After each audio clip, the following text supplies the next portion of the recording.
pledge allegiance to the flag of the United States of America and to the republic for which it stands, one nation, under God, indivisible, with liberty and justice for all. All right, this is the part of the meeting that if it's not on the agenda and somebody's got something they want to bring up, talk about it, or anything else, then this is the opportunity to do that. We will not act on anything tonight, but we'll take it under advisement for our next meeting. So, has anybody got anything? I know you raised your hand. So, go ahead. I'm Lynn Glass, I manage the. And if this has to do with the landfill, Yeah. landfill is on the agenda and you'll have an opportunity to speak at that time, so. Yeah. So it is on the agenda, so. Anybody else have anything that's not on the agenda? Me. Go ahead. Okay, my name is Laura Pratt. I'm a high school teacher in Austin. I live over on South Lake Road, and what I'm here today is to petition the removal of the rumble strips that were put right along in front of our house and across the lake. They've caused a major disturbance for all of us that live there. They do absolutely nothing to slow the cars down. They're a major disturbance for us who live out in the country to enjoy the peace and quiet. Every time a car goes over it, it sounds like shotgun going off all day, all night long. I've not slept well in the last 2 weeks because they wake me up. John did have talked to the county. They did remove the ones that were directly outside our bedroom window. So it's a little quieter, but the ones across the lake, Jason Cathcart lives on the other side of the lake. He couldn't be here because he hasn't got off work yet. He's having the same trouble we were having about them being in front of his house. Cars, motorcycles, ATVs, we've watched many of them swerving in and out trying to avoid hitting them, which could potentially put them on the other side of the road into oncoming traffic, or if the road's a least bit slick, they could lose control. Fish and wild game have significantly been affected by the amount. We personally live off our land. Nobody is catching any fish. We've seen significantly less deer on our trail cameras, which we live off, we live off our deer meat, so it pretty greatly affects us.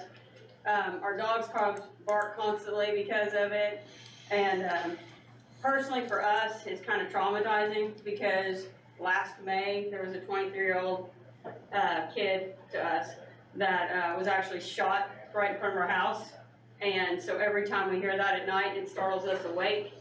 We have to stop and listen. We're premeditated. We're listening for somebody screaming for help every time we hear that because it sounds like I said, it sounds like a gunshot. I made copies of all these notes for everybody. You want me to pass them? Yeah. And I hope you take into consideration. Personally, I would, something does need to be done, even with the slow signs, even with the rumble strips. I've got numerous videos that I've shared with John that I'm hoping that he could share with you that we've recorded. It says absolutely nothing to slow traffic down. Probably the average speed of cars down through that stretch is 60, 70 miles an hour. It is ridiculous. I know people have talked about stopping fishing from the lake. I'm hoping you would never do that. I've lived on that lake my entire life. I've grown up there, and that's just part of my heritage of fishing there. It's dangerous for us even to go and check our mail because people won't slow down. They won't even get over. Many times I've been at my mailbox and people pass me going 70 miles an hour and leave like this much room. I mean, feel the heat off the cars they go past. I don't know what the answer is, patrolling it, speed bumps like on Moonglow Road, but I would suggest if that was a thing that they go all the way across so they could not avoid them. But hope you take it into consideration, and just what is there now is just not working. I mean, for all of us that live around it, that's just that constant every single time a car goes over. It's pretty miserable for us that live right there. So, thank you. All right, thank you. Why don't you hook up with Kevin during the week sometime and see what, you mind Kevin raising your hand? She doesn't know you, I don't think. Superintendent, either superintendent, highway department, sit down and talk and see what you can come up with. Maybe there'll be some answers, maybe. Anybody else have anything that's not on the agenda?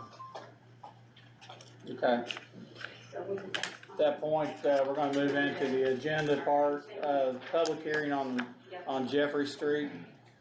This is technically the second reading, correct? Of the ordinance to bring the county into the roadway. It is the second reading. However,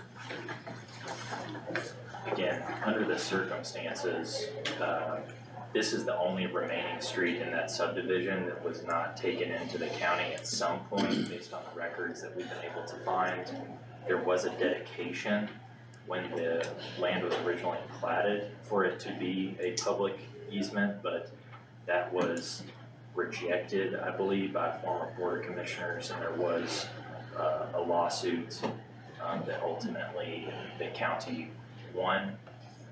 But since then, we have adopted some standards before we take a road in to the county highway system, and for that, we have usually a two-year waiting period, and it has to meet the standards in our ordinance.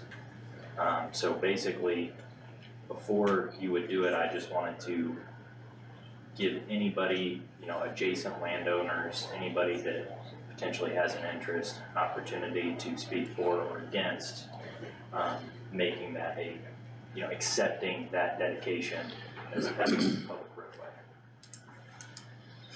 So, again, anybody can present and can speak for or against that issue if anybody has anything. So is there anybody here that has any concerns with the Jeffrey Street, issue? Go ahead. Jim Pratt, I live on the corner. I'm gonna speak for Worthless over here. He has taken care of that. I'll vote for that. For the past 3 years, I'm sure, if not longer, Last personally. 50 years. And he's kept it passable, which is more than I can say for the first 20 years or 30. So he has done his part, keeping this road up. And from what I understand, that was the reason that it was not taken up by the county. That he has met the requirements on this thing. Okay, So, just, could I ask, are you saying that you presently meet the requirements? That Grover wants to talk. I don't know that we ever been part of the issue. I don't know what the issue was years ago when the council brought in some of that subdivision, but then they left off this particular road, and that's what our attorney was talking about, was it was brought in front of the board back then, and it might have been 20 years ago, but that board, someone on that board, or two people on that board, decided they were gonna vote against that. So whatever the reasoning being back 20-some years ago, we would not know that unless we searched through all the minutes and find out what their disagreement was. We did go through all the minutes. I mean, there's not a reference to what their thought They just process voted it was. Yeah, it was presented. I think there was a point in time, based on one of the records, that the road potentially met the requirements at the time. I don't know if it presently does. Kevin, you might be able to speak to that. But basically what you would be deciding is to waive the requirements that are presently in effect and decide to accept it anyways. That does not mean that the road is going to be fixed up to county standards anytime soon. I think we did this with a separate road, and we were very clear that it will take time to bring it up to the standards. There's some things that might need to be done. I think specifically with that other road, they had to Create a build base. a base. Yeah, Yes. I don't know if that's the same problem with this road, but again, I think you're trying to address a situation that now our ordinances require, when a subdivision is platted, for the builder to put up a bond to protect the road, make sure that it gets built. That was not in effect at the time that this subdivision was platted, so you would not likely run into this issue with future development. But again, this is going back and trying to fix an issue that has been a problem, and I guess there was some discussion at the last meeting about issues with county vehicles county equipment or city vehicles, city equipment being able to, specifically buses. Yeah. Also just emergency equipment being able to get down that road in case something happens, so So we can waive the requirement. that's correct. Is this the only road we can waive requirements on?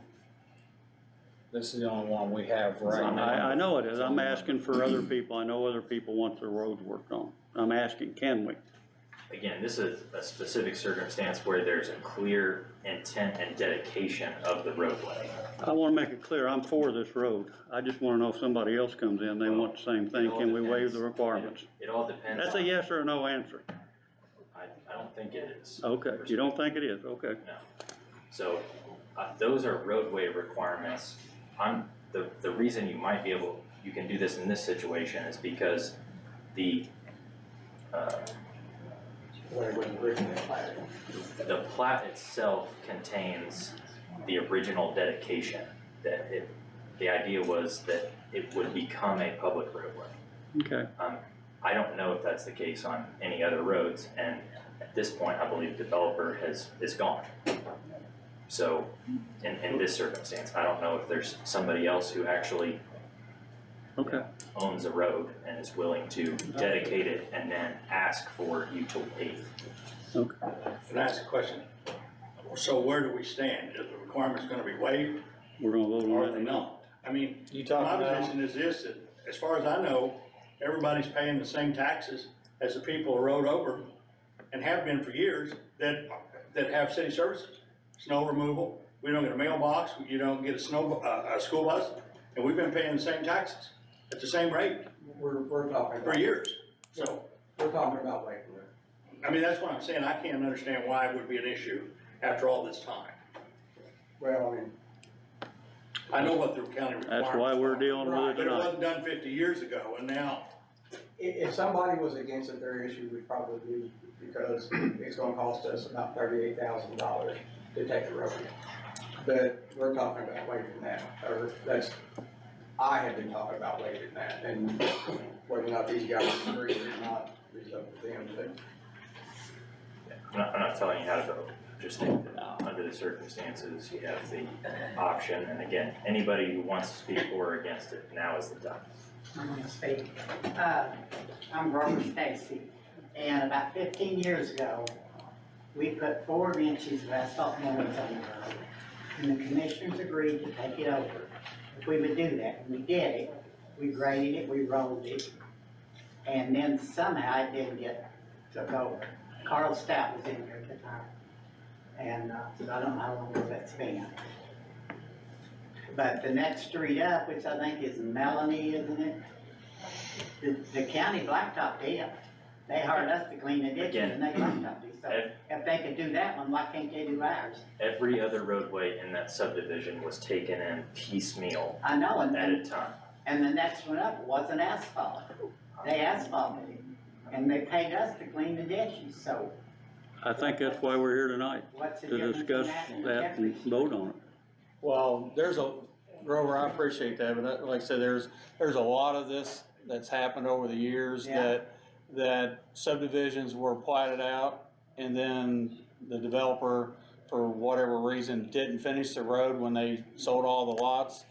And, Those developers are dead now. yeah, and you're right, most of those The are, rest of our lives. and- no, and that's what we're trying to fix. We're trying to go, subdivision and like what John was saying, and our attorney as well, some of these cannot be brought in, and I'll give you an example of Indiana Land is, would go out here, and I'm not throwing them under the bus, but I mean, they would go out and buy a farm and just put a road down the middle of it, but that road was not platted in a subdivision. And It at was- that time, it didn't have to be, right? To be a subdivision, it had to be. You just can't go out there, but what they did is, they went out there and said, we're gonna put a road right down through here, but each person that had a 2-acre lot, you owned to the center of the road, and that road was yours. I mean, it wasn't the county's road, and it wasn't platted that way. What we're trying to do is fix some of those Yeah. developers that did plat it correctly with a subdivision with a road that could be given to the city, and as the law, or the county, as the law states, it was the intent that is a roadway that eventually would either be, you know, it could have stayed private, I guess, or could have came into the county. You know, your thought of paying taxes, that's exactly our thought, is that if a person is paying county property taxes, that we ought to try in the cases that we can do that. Okay, why can't we do it like this? There's 29 families live on Jeffrey Street. That's including apartments on both sides. Yeah, and their mailboxes are all the way up on Cutshaw. Why can't we just say, if there's more houses or as many houses per mile as there is on the average county road, that you will take them in, because a lot of those county roads have been blacked out 5 times since we've been out there. Yeah. Well, Yeah, that's not a question that's before the board tonight, this is just. One this- question of Jeffrey Street, it's Yeah. blacktop. well, we're just talking about Jeffrey Street, I don't, That's what I'm talking about, Jeffrey Street. Well, that's what we're gonna vote on tonight, whether we're gonna bring it in, and then, once we bring it in, we'll maintain it. But again, like we did, Green Acres, we're not paving that tomorrow, and there's some people at Green Acres that thought by the end of the year we were gonna pave it. No, we're gonna, on that particular road, we had to build the base up to be able to put a good coat of blacktop on it, to where it's gonna, last for a while. So we don't wanna just go in and throw blacktop on dirt and say, okay, there you go, you got a blacktop drive, and 2 years from now, it's gonna be gone. So we're gonna piecemeal this, where if we have a situation where we have property that falls into this, like Jeffrey Street or Green Acres or some other subdivisions that were out there, we're gonna try to fix those. And it may take a while for us to get through all those, and some, to do it, but the ones we can do, we're gonna try to That's what do. I'm saying, if there's a lot of families that live on them, now if there's 2 or 3 families, it's a big thing to do it. Yeah, I agree. So anybody else have a comment, or? As your county auditor, I do have a comment, and that is the taxation, the property taxes does not pay for road maintenance. Your road maintenance is paid through gas tax. Yeah.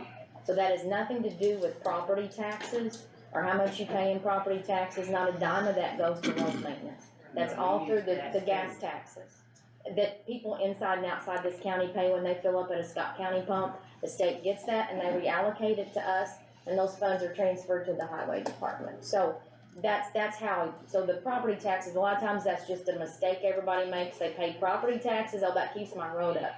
That pays for your sheriff out of your income taxes, that pays for the subsidies to the county ambulance service, it goes to your schools, but it does not go for road maintenance. Not one dime of property taxes go to road maintenance. So I just wanna clarify that, so you guys will know better the next time, and where that is actually revenue comes from. Okay.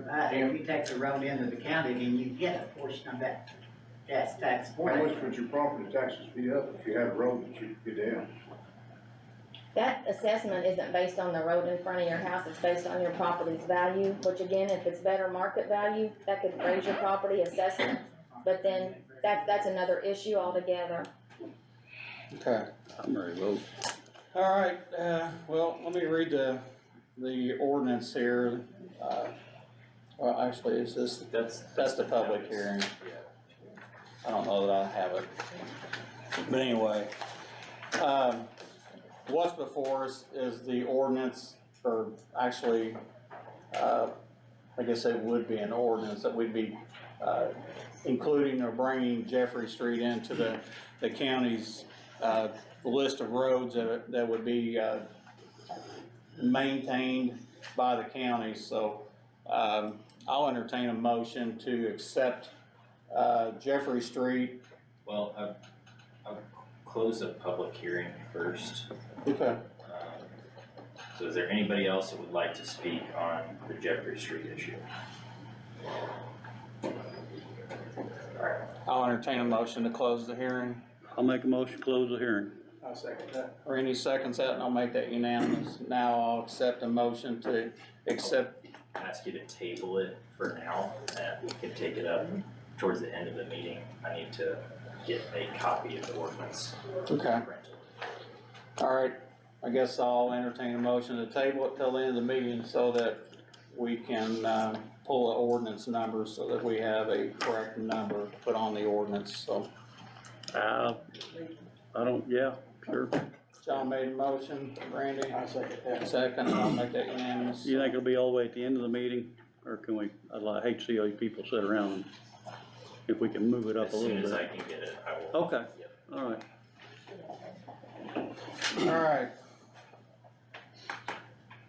All right, I'd like to, Judge Melton.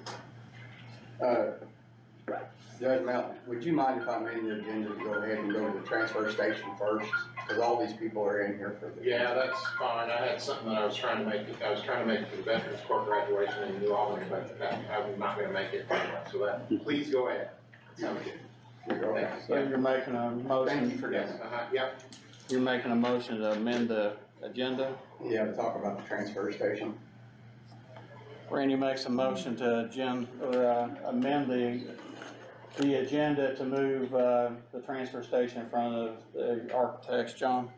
I'll second that. John seconds that, I'll make that unanimous, so we'll talk about the transfer station, and I guess I'll start off with this. I'm assuming everybody, the people that are here tonight are here because of the transfer station, so, I'll make this quick. For council, well, let me back up a second. In the last couple of years, actually, probably since I've been a commissioner, every year we've had to transfer money at the end, throughout the year to the transfer station to keep it breathing. And I'm not talking a couple of $1,000s, I'm talking several $1,000s. Last year, I believe the number is $61,000 that we transferred to keep the station open. And this year, to date, it's $99,000 that we've lost at the transfer station. And the council took it, and I'm not speaking for the council, but the interpretation I had was the council took it under consideration during their budget hearings to, I guess, get us to act, I guess, on the issues that is going on with the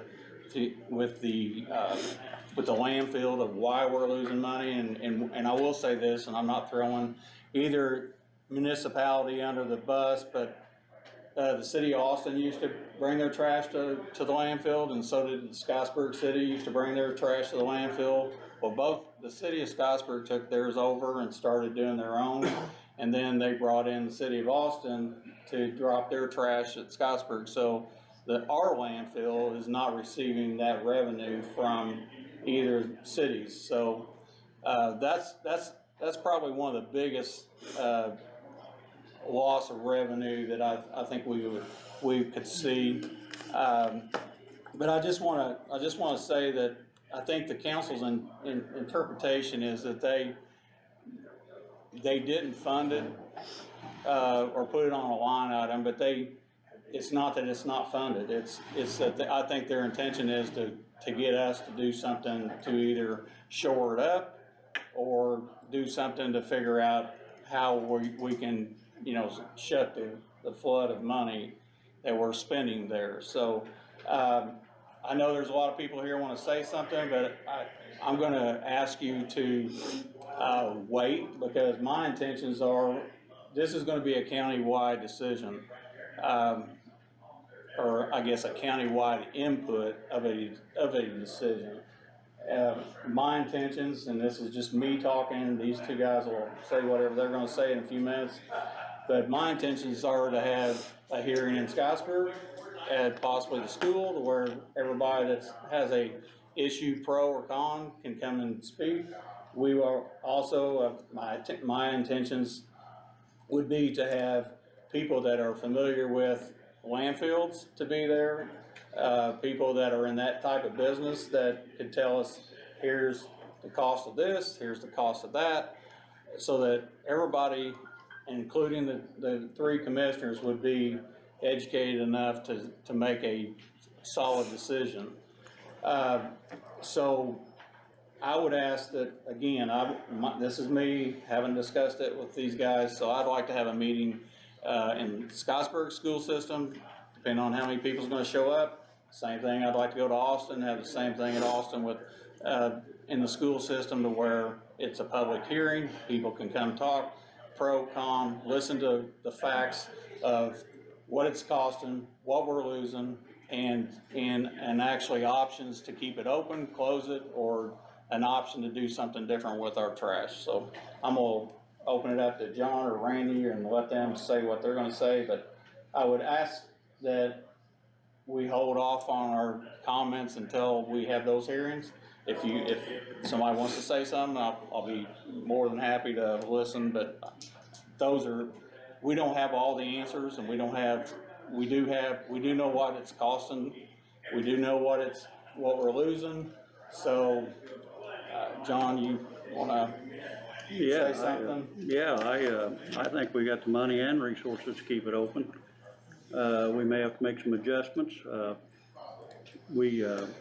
The rainy day fund's got enough in there easily to catch this and pay it up. They got 1.6 mil there.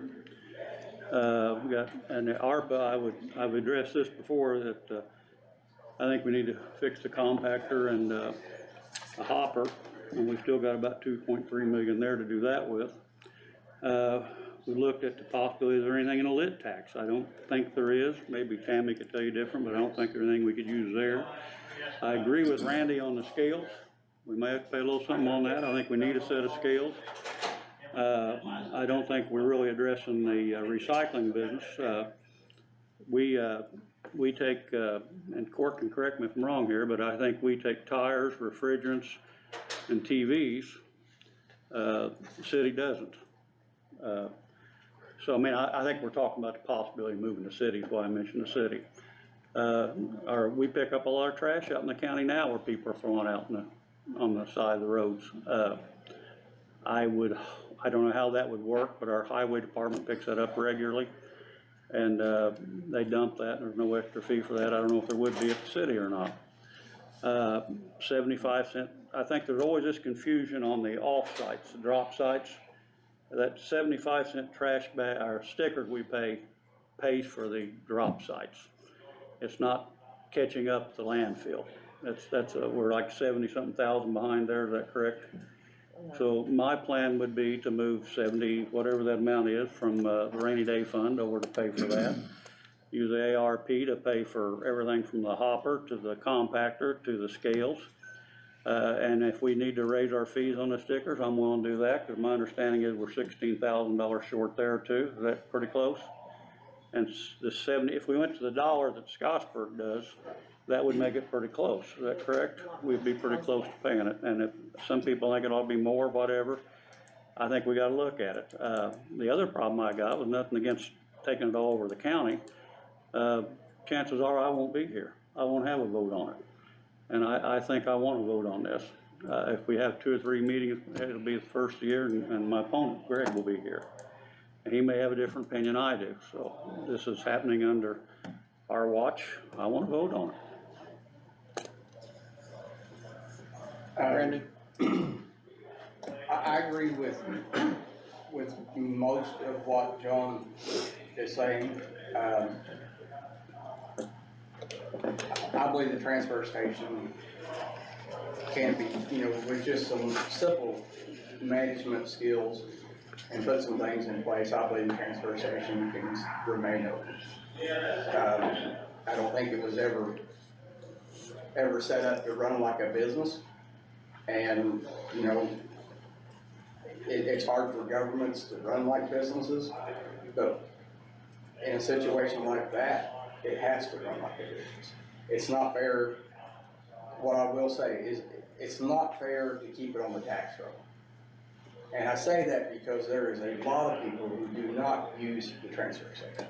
So I don't think it's right to keep it on the tax roll and make everybody pay for it. And on that note, I feel the same thing about the ARPA funds. That's the American Rescue Plan Act. We got money from COVID. For that, I don't want to use that to shore up the transfer station. again, not everybody uses that, but everybody is on the hook now to pay off that money that we received for COVID. So I wanna make sure that that money benefits as absolutely as many people in Scott County as possible. That just seems fair to me. But I believe if we could put out some scales out there, I believe we can use the rainy day fund if we want to, that's fine. There is, the money is out in rainy day fund. We put a new roof on the courthouse, and instead of using the rainy day fund probably when we should have for that, we used ARPA money to pay for that. Looking back on it, we probably should have used the rainy day fund, because it's something that, you know, was a catastrophe, basically. But, for me and my vote, right now, as it says, it would take something very major that I'm overlooking for me not to want to keep that transfer station up. I believe we could shore it up, I believe we can run, put it like a business. You know, we're not wanting to make money on it, but we do have to get to where it's paying for itself.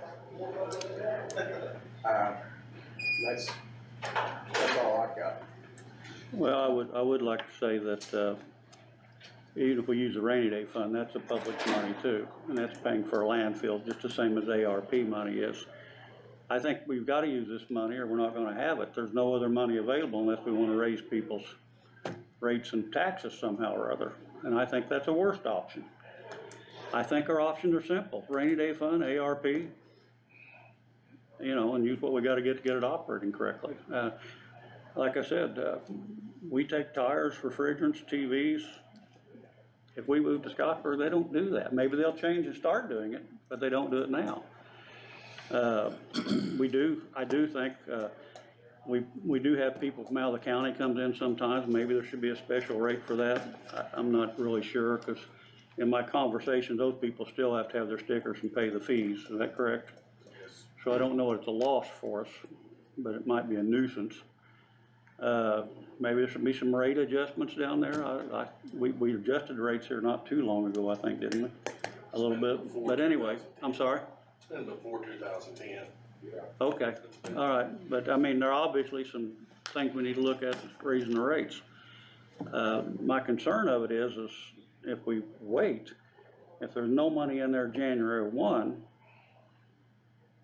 what is there? I know the money's been left, my understanding is to leave court the job. And maybe there's money you can adjust from next year over to this year, back and forth, I don't know.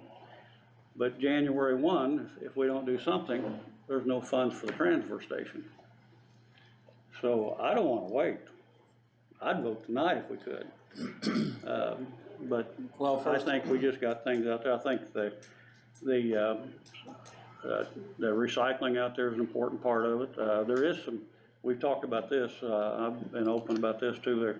I have concerns about all the recycling at the other bins. We may have to bid that out again, our haulers. And I may have to adjust those rates a little bit, I don't know. But I just think the longer we wait, you know, the bigger problem we got. I want to say something real quick just to clear something up. As far as the ARPA money goes, the commissioners have to decide if we're going to use that to show up. Other than that, if we decide we're going to keep it and the council decides that they will fund it, where the money comes is their decision. So, you know, let's talking about where we can pull money in. There's all kinds of different possibilities, but to be honest with you, in a lot of those line items, I don't have the fog. I know there's a lot of money in the rainy day fund, but that's their baby. They understand that better than I do. So that would be up to them at that point. Well, it's simple to me. Either we're gonna fund it or we're not. And there's only funds we got available, I know, those funds I just mentioned. So if we're not gonna dig into these, we might as well tell the people and be honest with them tonight, the landfill's gonna close. Well, first of all, we're gonna be honest with them no matter what we do. We're not gonna Well, if we're not got the money, what's the Well, first- purpose of the hearings? Well, I'm not gonna argue with you tonight, but I will say this. I heard you say, well, we'll take the money from lit, we'll take the money from ARPA, we'll move money around. Does that solve the problem? The Yeah, I problem think is, so. so what happens next year? We're gonna do the Next same year, thing? well, I said we may have to raise some rates. And that's where I'm saying, I mean, And if we moving have money to, we around, will. moving money around to. I think you wanna close it, is what I No. think. Well, John, you can argue. I will argue. Well, then you'll Everything be- you're doing is putting this off till next year. I can put it off as long as I Yes, want. you sure can, and you're going to, Well, I mean, because you can. what, do you wanna vote tonight? 'Cause Yes, you I'm may willing not to vote tonight. Well, you can't vote tonight. I know I can't, cause you're not gonna allow it. It's not a thing that Put we it on can- the agenda, next meeting, I'll vote on it. Oh, well, get on your grandstand and act I'm like, gonna get on my grandstand and tell you the truth. We need to keep Well, the and I'm telling landfill you the open. truth, You're too. telling as you see it, not as I see it. well, that's why there's 3 commissioners. I agree with you. have an- I agree you have with an you. opinion, I have agree an with you, opinion, and I never he knew has till an tonight opinion. we was gonna have hearings. Well, I mean, coming there and grandstand is not. I'm gonna not work. grandstanding. I'm Sure telling you how are. I You're raising feel. your voice and you're- Well, I am gonna raise my voice because I'm passionate about this. Well. You're George, not. You wanna Guys, move it to I'm Scottsburg. not- Hey, wait a minute, just Go ahead. Everybody's got. get up here and do a dance off. No, hang on, man. Don't be doing this. Anyway, I wanna clarify some things, and I think Ms. Glass, I think you had some things on Facebook. Let me explain something about a landfill and cause Washington County came up multiple times about, oh, it's free over there. Years ago, Scottsburg used to bury their own trash. Washington County still buries their own trash. And, that's why they don't have the expense of a transfer station. A transfer station is where it never touches the ground. It goes from your vehicle into a dumpster, gets compacted, and they haul that dumpster to two-way trash. And since that, we have incurred more costs because now we're paying somebody to haul it off technically. So it's not a dump. I mean, it's not a landfill like it used to be when I was young. And, with the price of fuel going up, with the price of anything going up, the prices have went up. If we don't come in and raise rates to equal out what we're paying out, I mean, we'll never sustain this. I mean, and I guess, John wants to tell me that, he knows what I'm thinking. I mean, a year and a half ago, I knew this was a problem. A year and a half ago, and one of the councilmen and I went to the mayor and asked them for, to see if we had a solution that we could work together. It's obvious the city of Austin went to the city of Scottsburg and worked out a deal with them so that they could get their trash hauled off at a reasonable rate. And we did. We did have, a verbal agreement or something that we could probably work with, but it never went anywhere. I mean, it came back to the board didn't act on it, and then here we are again. So, yes, I have a plan. I mean, I'm sorry, but I have a plan, and that plan, is very, extensive, and sometimes it isn't. I mean, and some parts of it, you talk about the refrigerators and stuff. We could still, on a quarterly basis, say, if you wanna bring your refrigerator, your washer and dryer, or whatever to the landfill, bring it down there. At a quarterly basis, I'd rather pay someone to haul that stuff off on 4 times a year. It surely wouldn't cost us $100,000. So, hang on, man, I'll let you talk in a few minutes, but, or not.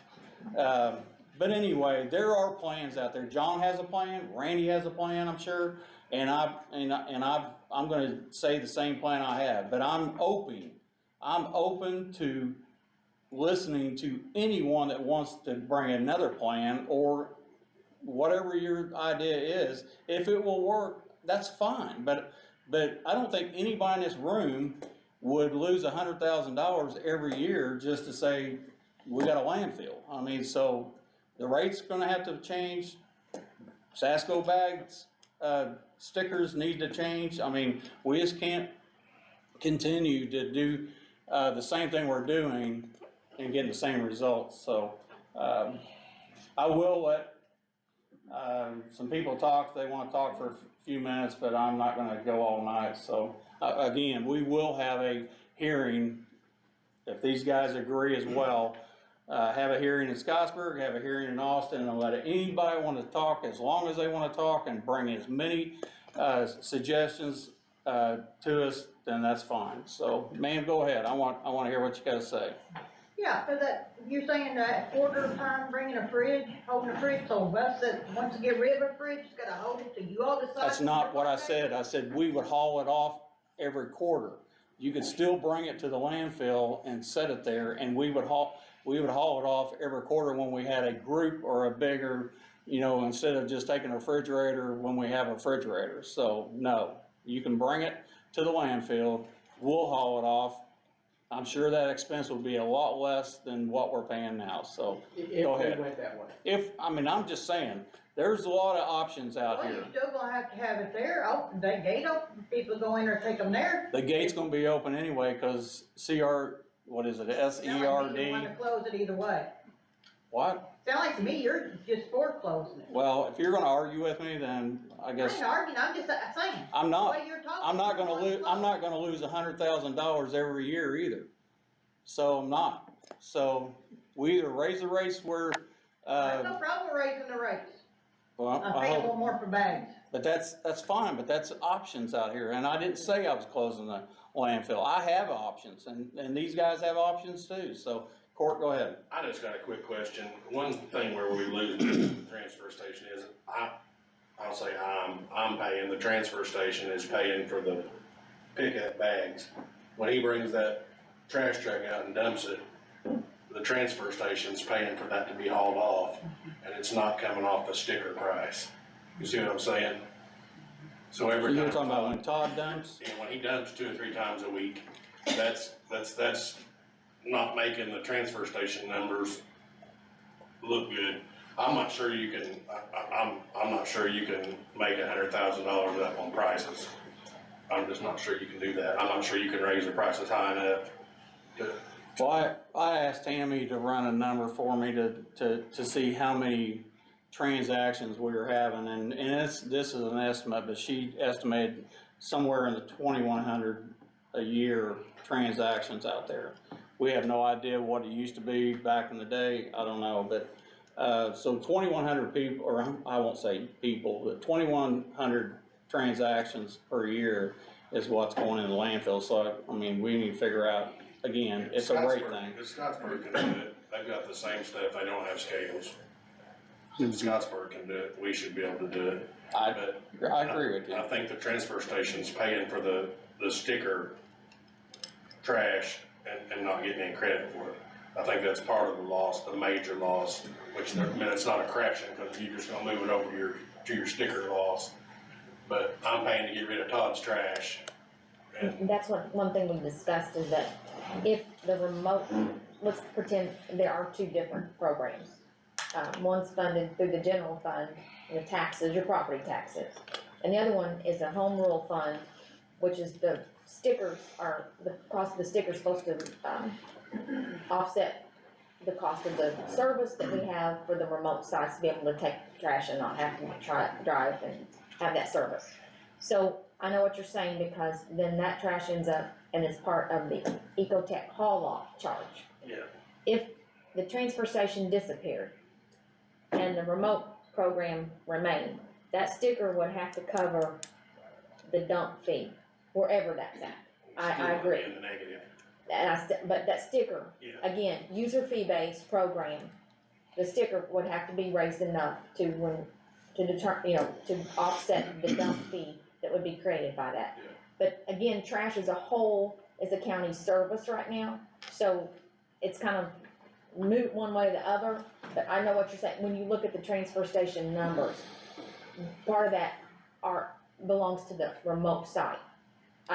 He's correct in that, but then again, we've talked about how do you separate that, because that would have to be taken somewhere, and there would be a fee charged, and the stickers would need to cover that charge as a whole in the program. So I understand your comment. Marcella?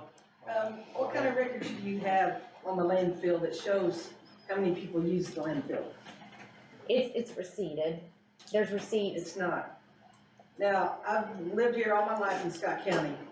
When Timmy took care of the transfer station, the times I would use it, first thing he would do, have his clipboard with that receipt. Always. I went out there twice in the last 6 months, nothing against the guy that's got the job.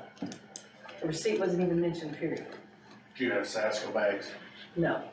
No, I'm just I calling wrote a regular receipt, stuff. you just didn't get it. No, If you have Sasko bags, we don't write receipts anymore. Alright, It so was not. this is a public hearing, But I'm just we're not gonna saying- go back and forth, right. okay. But there should be a difference in between the years that Timmy had it versus now, I guarantee on the receipts. There's a big difference if you had your records. Yeah, just about the hauling off fee, you all contract that, our work at, we make parts for people, and we give them for about so many year contract, where they can't raise the rate, that's it. The same way for our raw materials, we get them in, we contract them at a rate where they can't be changed for that same set amount of period of time. Does that happen with the trash too?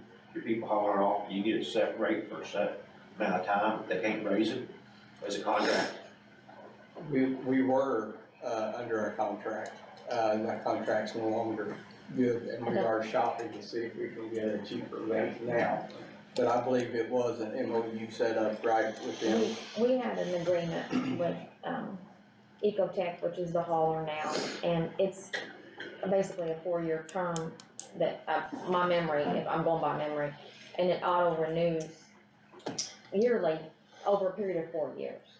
And I believe it's kinda like your cell phone right now, we're out of contract, we're just going on the service billing.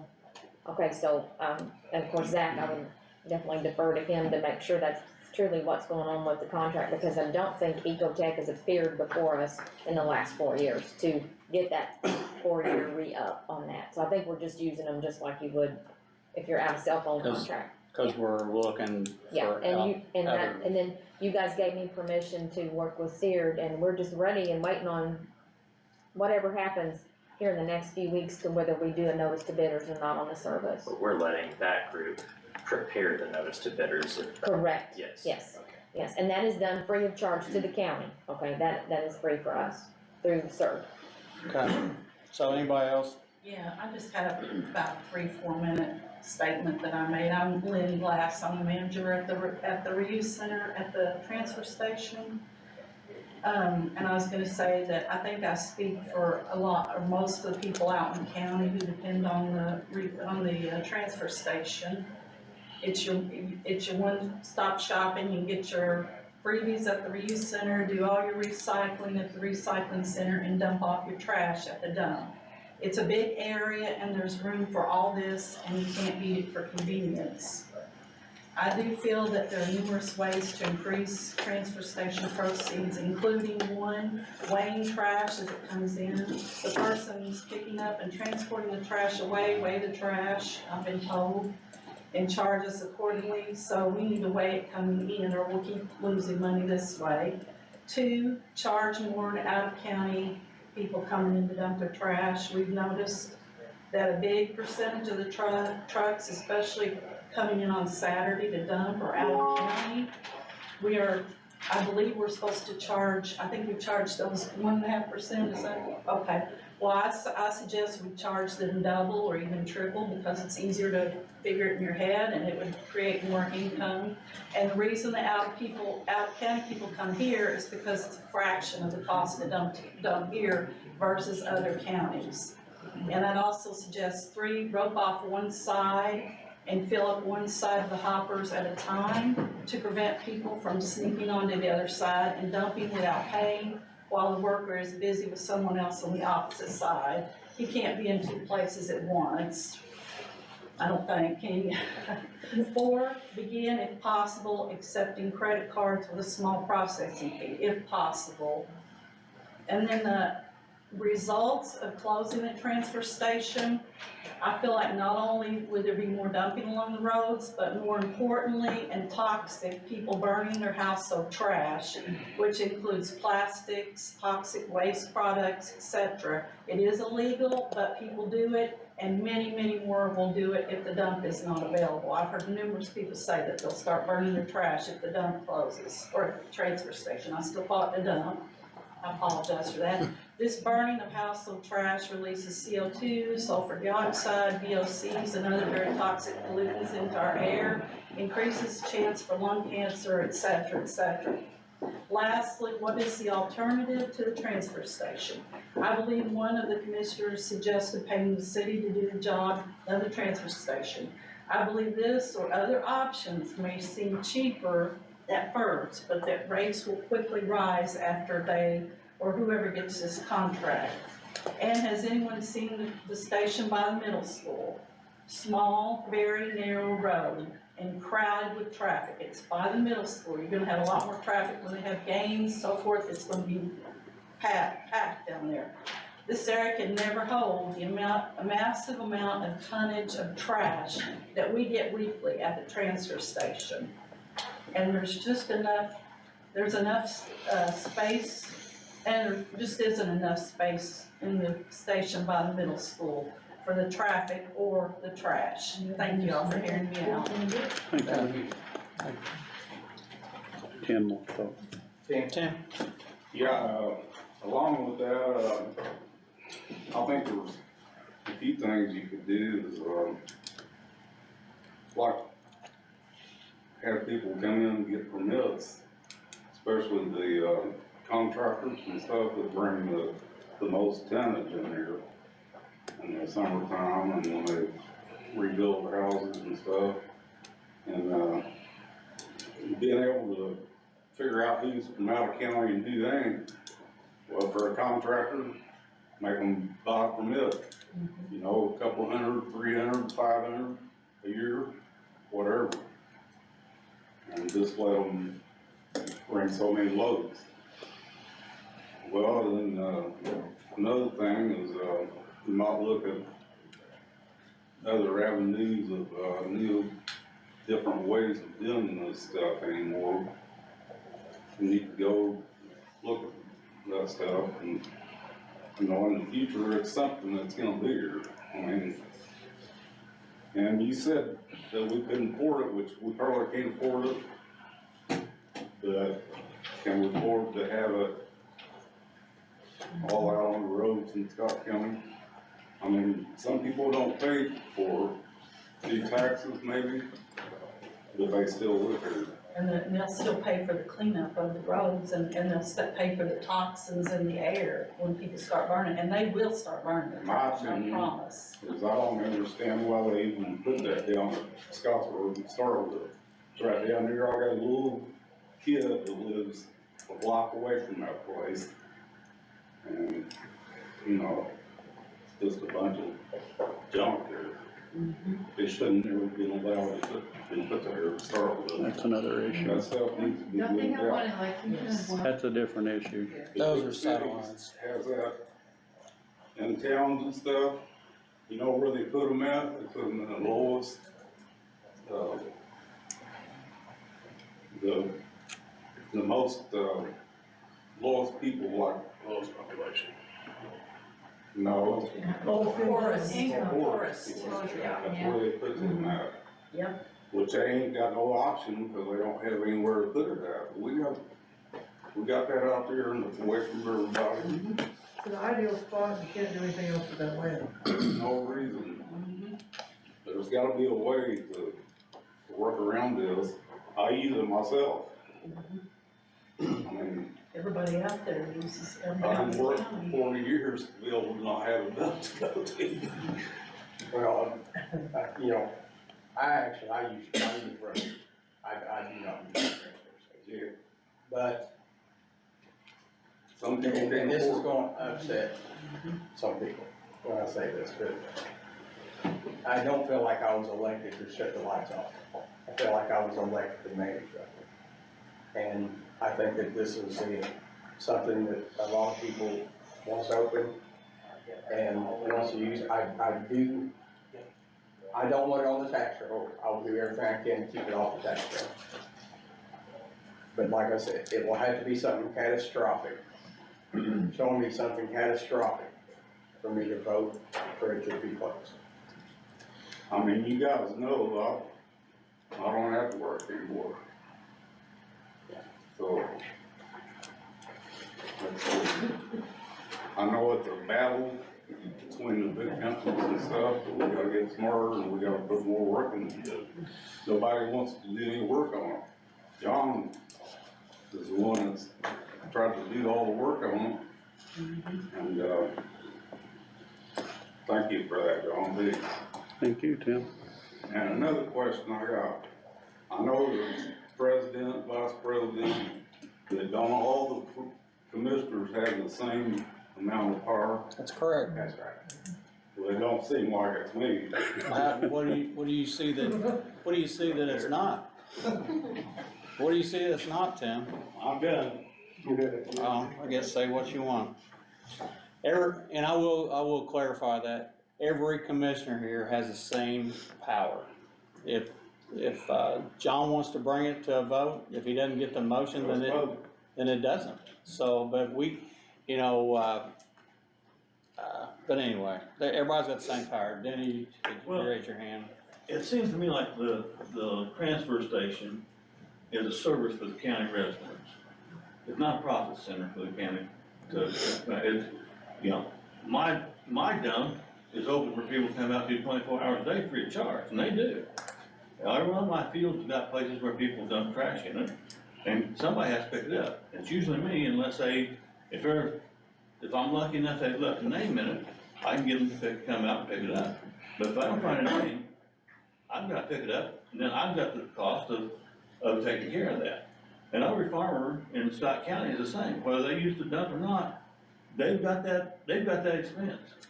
And believe me, I pay enough county taxes, property taxes, and I feel like it ought to be supported as a service. Not every ambulance run is paid for by a service fee. That's supported by taxpayer money. The sheriff's department, they don't charge a fee when they go out on a run. It's supported by, it's a service that's provided by the county. And a landfill ought to be similar. And I understand, you know, you need fees, you need things like that.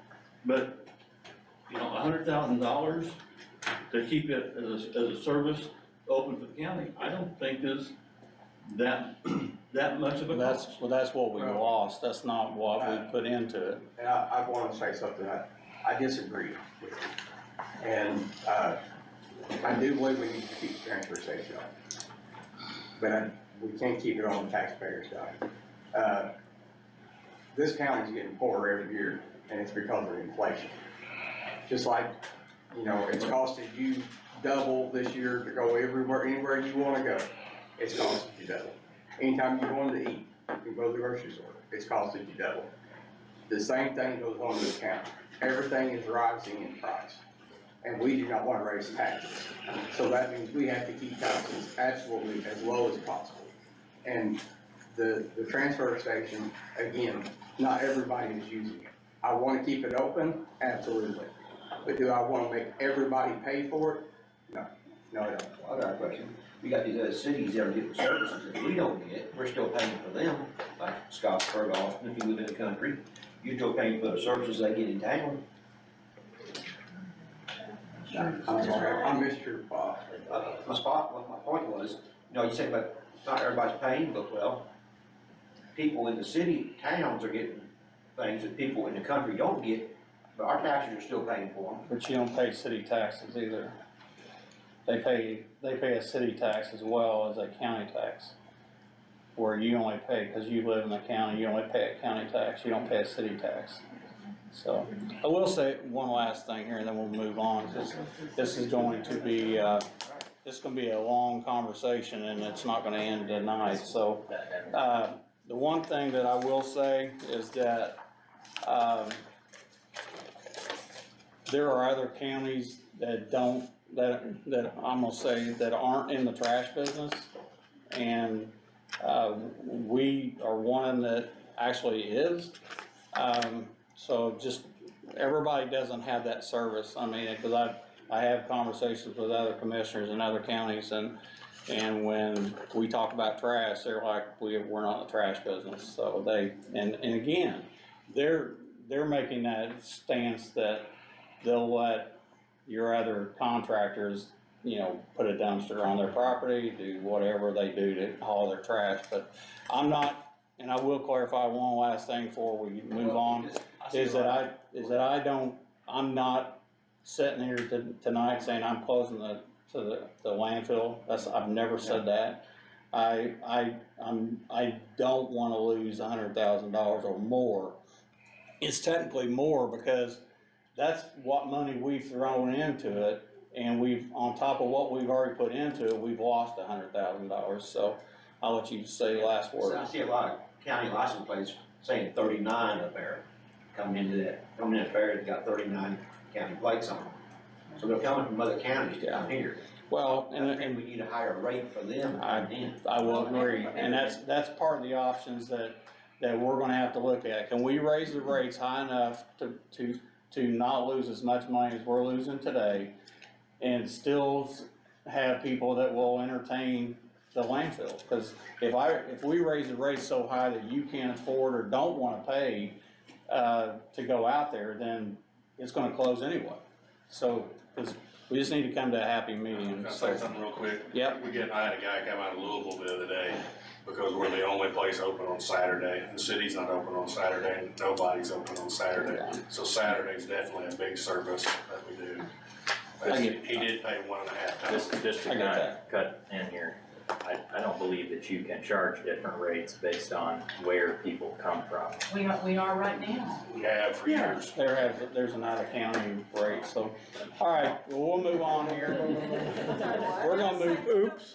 I just wanna say that everybody, if you're in town, if you're anywhere, you have trash. We're all in the trash business, cause everybody has trash. That's all I'm gonna say. Okay, we're gonna move on So here. what, may I ask, what time frame, if you're gonna wanna do this open, in a forum, what time frame would you be looking at?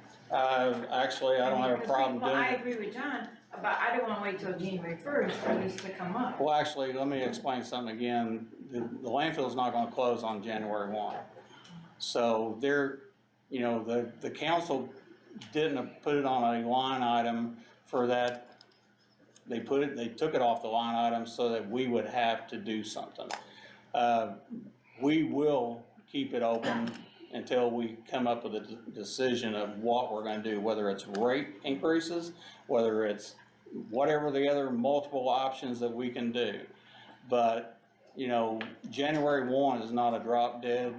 It's gonna close on January 1. That is not gonna happen. The council will appropriate money and will keep it open until we decide as commissioners or council what we're gonna do. So those hearings, we can start, we start next week. I don't care, but I will tell you right now, in 2 weeks, I'll be out of town for a week, so, the 1st of December, I will be back on the 3rd of December, so we can have one, the other one right after that. I don't care.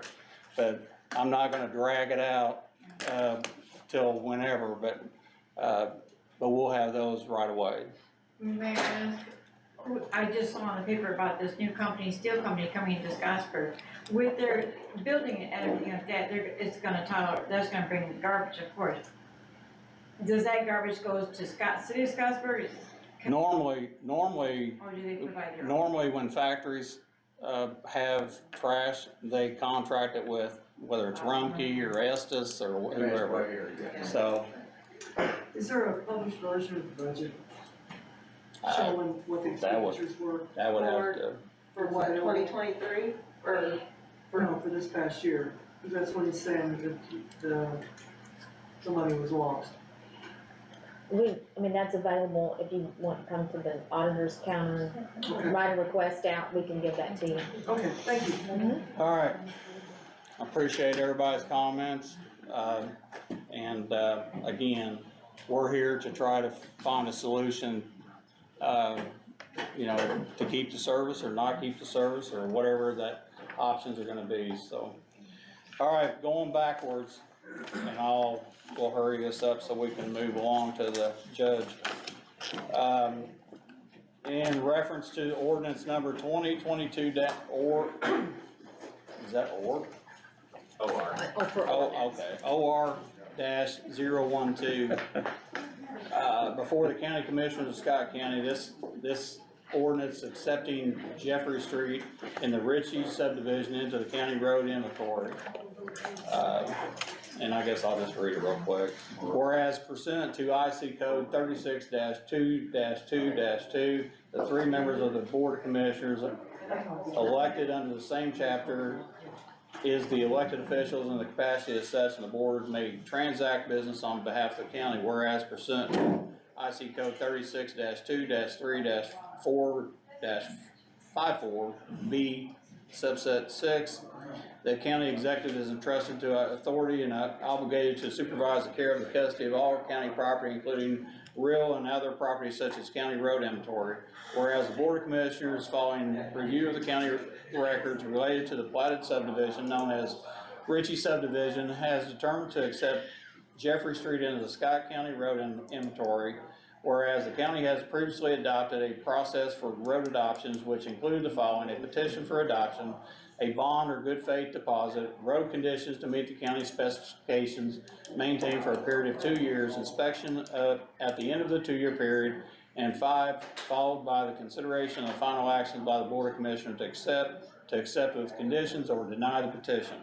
Now, therefore, be resolved by the Board of Commissioners of the Scott County, State of Indiana as follows. The roadway was platted, dedicated for public right-of-way by the original developers. However, the county previously determined to reject previous petitions for adoption of the county highway road maintenance system. The Board of Commissioners of Scott County, after duly noticed public hearing, has determined to accept the previously dedicated road into the county inventory effective November 16th, 2022. As part of accepting the roadway, the Board of Commissioners finds that the roadway will never meet county's current standards because of the developer has failed to do so. Accepting the roadway is in the best interest of the county, and accepting the roadway is the best interest of the adjacent landowners. The Board of Commissioners agrees to waive the requirements for road adoption described above in this particular circumstance. The Scott County Highway Department shall review the roadway as soon as practical to determine the best method to shape, to maintain, and to preserve the roadway up to the county standards. So, there's the ordinance. I'll entertain a motion to accept the ordinance. I'll make that motion. I'll second the motion. Randy makes a motion to accept ordinance number 2022-OR-012. John seconds that, and I'll make that unanimous. So Jeffrey Street is now a county roadway. In spite of Grover Stacy, I voted for that. Will you tell our mail department to put some mailboxes down through there? We'll have to figure that part out. See, that's over the years, they have refused, because at one time, and what was that, 78, that it was cold, and it froze and thawed, and they absolutely refused since then to make mail carriers go down through there. I don't know how we'll have to do that outside of reaching out to the postmaster and see if he would do that now that it's, go ahead. There is I've got a booklet downstairs in the Plan Commission, and it designates that subdivisions will now have those metal boxes all in one locale, so that the mail carrier does not go around to individual homes. I've got either 18 or 20 mailboxes in front of my house. And they're on the other side of the road, touchdown. So what you're saying, Marty, is it is a state law or federal law that, Yes, and, can we look into that? yeah. I think they just said sorry about your luck, I'm not sure. So, you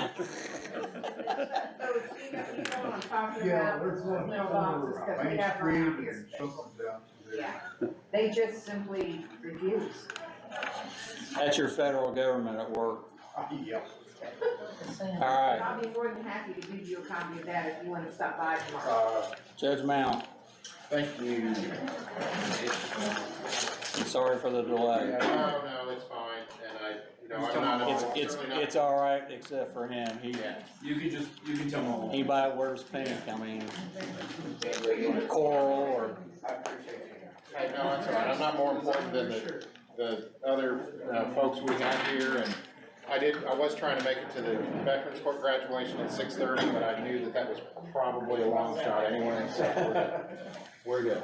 So, Judge Frazier, you can come on also, and then Mr. Rollins is here. So I do thank y'all for your time and attention. Absolutely no problem to get moved down. I'm here with Angela and David from Mitchell Allen Ritz, who we've been working with on some space issues. You asked for some proposals, including some numbers, and so I think we can, we're gonna do the best we can to not equivocate on the numbers, but obviously, with building prices and et cetera, numbers are somewhat equivocal right now by their nature. Just to set the table, you understand we have a crisis upstairs where the prosecutor's office is bursting at the seams. We have 2 hearing spaces and 3 hearing officers. We don't have the room to hold efficient hearings upstairs. We don't have staff space upstairs. Probation is broken into 2 different locations in the building. They're not together. And that's just, Superior Court has the same kind of problems. So we really need a second hearing room. A third hearing room. We really need all those things all in one place. One thing I'll add before I kind of hand it over to Angela to explain to you the proposals. We have 2 different proposals. One would be to move the non-judicial officers, the assessor, the recorder, the treasurer, and the auditor, to another location, give the whole courthouse facility, without expanding it, to judicial and prosecutor and probation. The other plan would be to add an addition and leave all of county government here. And we can give you a little bit of an estimate about what the cost differences would be, and what the bottom line would be. The only thing I want to add before I hand over to Angela is there's 2 things on my list that I'd really like Scott County to move forward with, and with our current situation with the lack of hearing space upstairs, I just can't do. And I've been prosecutor for 12 years, and I've been judge now for 6. For 18 years, people have asked, why don't we have a drug court? One reason we didn't have a drug court before was because we had 2 judges doing the work of 3 judges. And so we needed to get that fixed, because we just didn't have the judicial capacity to get the drug court moving. Now that we have a 3rd judicial officer, I think we do have the judicial resources to maintain a drug court, but we don't have the space. So if I could have the space, which we need for 100 other reasons, but one great reason would be if I could look into getting this space. I certainly would, and I'm already, even though I don't have the space, moving in the drug court direction. I'm also planning on, one of the reasons I wanted to go to the Veterans Court tonight was Clark and Floyd County work together on a Veterans Court. We do send vets down to that court, and they let us use that court with Judge Granger and Judge Carmichael. I am looking in 2023 to be one of the judges of that Veterans Court, and so I will be doing 2 sessions a month in the Veterans Court, and that will just increase, it'll increase services to our vets in Scott County, make that program more visible in our county, and make it more accessible to folks in our county. Right now, my plan is to go down to New Albany and do that, because I don't have space here. So another thing that space would help with. And just keeping in mind that I think it's vitally important for attorney convenience, for public convenience, and for sharing staff, again, that we keep all 3 judicial officers working in the same building at the same location, if possible, door to door to door, so people can get from one place to the other. So that's just kind of table setting, and then Angela, if you want to walk us through your proposals. Again, remember there are 2 different proposals in the packet. Sure. I wanted to start with how we got this information, and it's not even compiled enough to give to you, because I have pages and pages of notes. We spent numerous days in the county courthouse and in other offices here to get as much feedback as we could from the users that are there now, and trying to understand relationships of spaces and the needs of spatially and functionally, how the departments relate. And we talked to Judge about some of the future thoughts. It's really hard to get to that level of detail and then start comparing, because there's so many ways to address a lot of these things. So we had to pick a target and boil it down to 2 digestible options, they're not the only options, they're not the complete options, they're not finished, there's a lot of talk still to be had. I don't want anybody to feel like they weren't heard, or that we're telling them that this is the solution, because there's so much ground to cover here, you know. So what we tried to do was boil it into the two options that the judge just discussed, just for comparison purposes of the two. We all know there's different levels of construction expectations. Sometimes there's a different level for judicial versus office. So there's a lot of ways that we could go at this if we can understand what the desired parameters are. But for you all to be able to tell us that, I think we had to give you something graphic and some numbers to be able to understand the kind of things we're talking about. So we also had to, prices right now, as you know, escalation is all over the place, and it's really hard to tell where things will be if you make a decision to build something. These will all totally be refined, but I tried to make it so you could compare the two and see what the drawback or positives were of going one direction or another. So the first page is the site, and our goal was to be totally respectful of the historic courthouse and square, and the really nice award-winning design of the addition that was done, that was even larger than the original building, and I know it has been very well respected from that end of things. And so we were looking at the addition going on the south side so that it doesn't disrupt that. And then the discussion about the secured entry is still one to be had. We know we need it. It makes sense to be at the front door, but then again, depending on where different offices occur, you know, we can look at options as to whether there is an alternate entry or that entry is not on the front. That, I don't want anybody to get stuck on those details, but we're looking at the parts right now, so. It's kind of a high-level view of space, and the architecture is yet to be, but this gives you kind of a front view entry. You have a kind of an established front yard and backyard here, and an architectural language of kind of similar things and a symmetry that sets up here. So we're trying to extend that, use that language to apply to this back addition here, and make it so that the side angles are not such that it's going to change anything that's in the front yard. The option A, I'll just quickly say the lower level, the goal there would be to relocate the non-judicial related county offices, and on that floor it would be the emergency management, and they had no problem moving to another location. The county extension is the same way, and then we'd be looking at building planning and surveyors. They're kind of a flexible office as far as they work with a lot of different other ones, but there's different ways to address that one. Probation needs more space, so we were looking at trying to move all of them down to the lower level there. Again, I don't want to get too tied up on details, but then One thing I'd add about all these big color blocks that say auditor, treasurer, assessor, whatever, all those things can be moved around and changed. And if somebody says, you know, I don't want to be here or there, then these are just kind of cookie cutter spitball right now. But one thing about the basement is, you know, I would like to see, I know we've talked about for a long time, consolidating probation and community corrections. And so if we were to find an alternate play, and it makes sense to me if area plan works with the treasurer and the recorder, or that maybe we also look to relocate them, and then we have the whole basement that I could move community corrections over to the basement, and then we could put EMA or community corrections is. That's just something that seems to make a lot of sense to me. But anyway, go ahead.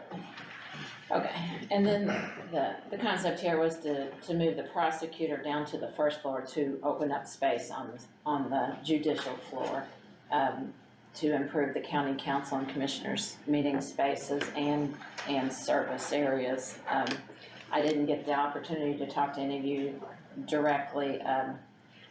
I did try at one point, and I know it was kind of difficult. So our assumption was based on some of my discussions with Tammy as the person who has worked for the commissioners, but again, we know we need to gather specific information there. The clerk, her main concern was with, new voting machine storage and security of those things. And we are discussing another public hearing room, so the discussion about where the recorder goes is another question. On the third floor, or second floor, the upper level, the goal is to get all the judicial functions up there and, enlarge the administrative spaces. We were not discussing redoing the courtrooms. Now, we could improve a few things on them to make them function for access or something, but the discussion up to now has been to leave those very much like they are. We're just trying to improve the service and access and security, for all of the people using that floor. If you look real light on the back of it, there's real lightly drawn doorways and plumbing fixtures and so forth you can see on the drawings. Those are not where we're planning things. We're not being that specific yet, but they do give you a landmark of what areas we're talking about using there. Yeah, where your existing building is. So then if you look at option B, the concept, we've got 3,500 square foot footprint right now. And, you know, could we squeeze things into 2 floors? Yes, but we didn't think it was logical because the function of trying to expand the space on the judicial floor makes us want to do that the 3rd floor. So that would give you a little bit of extra space that is a little more flexible on the lower level. In the option I'm showing you again, there's a lot to talk about here.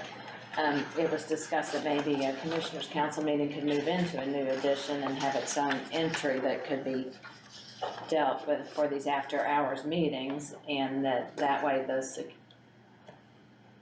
courthouse could be totally secured and separate, and then that you would have your own public spaces that could be accessed easily on the south side there. And then above that, we're showing, in this particular option, we would have room to move the prosecutor upstairs with all the courts. And the jury room shown here, and we've talked about where that belongs. Good chance it will shift a little more central, but we just needed a place to show where we're coming up with the space. All these numbers on the left don't really add up to the overall number necessarily. Some of them are a little bit deceiving when you start talking about wall thicknesses and usable space. And so if you start trying to do things and they're confusing, we're just looking at this from a bird's eye view right now, and we will get those details ironed out when it comes time. And we've got a 3D bird's eye view of just how the building an addition might fit onto the building, just to give you a feel for something that might be able to be integrated and fit. I know there's a lot of discussion with historic representatives at the state if that happens. And then the last page is just a copy of what we brought to you a couple of years ago in 2020, talking about a secure entry and the need for that. It's not a final solution again, design-wise or even space exactly, but it's indicating the function, and that the idea was to maybe bring this to the front door and bring everyone in the front door and have more room to do it. So that's graphically representing the space, and then I've got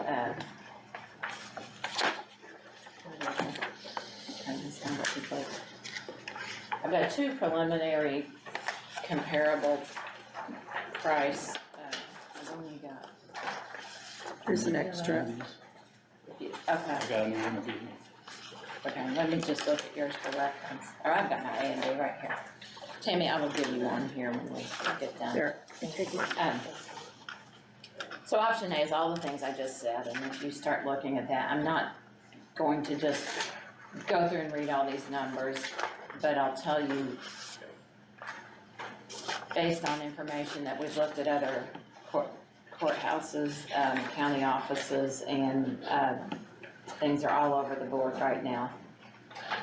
So our estimate includes what I would consider your hard construction cost, is that top line renovation of existing spaces, but then you have, we would always go into something with a contingency recommended.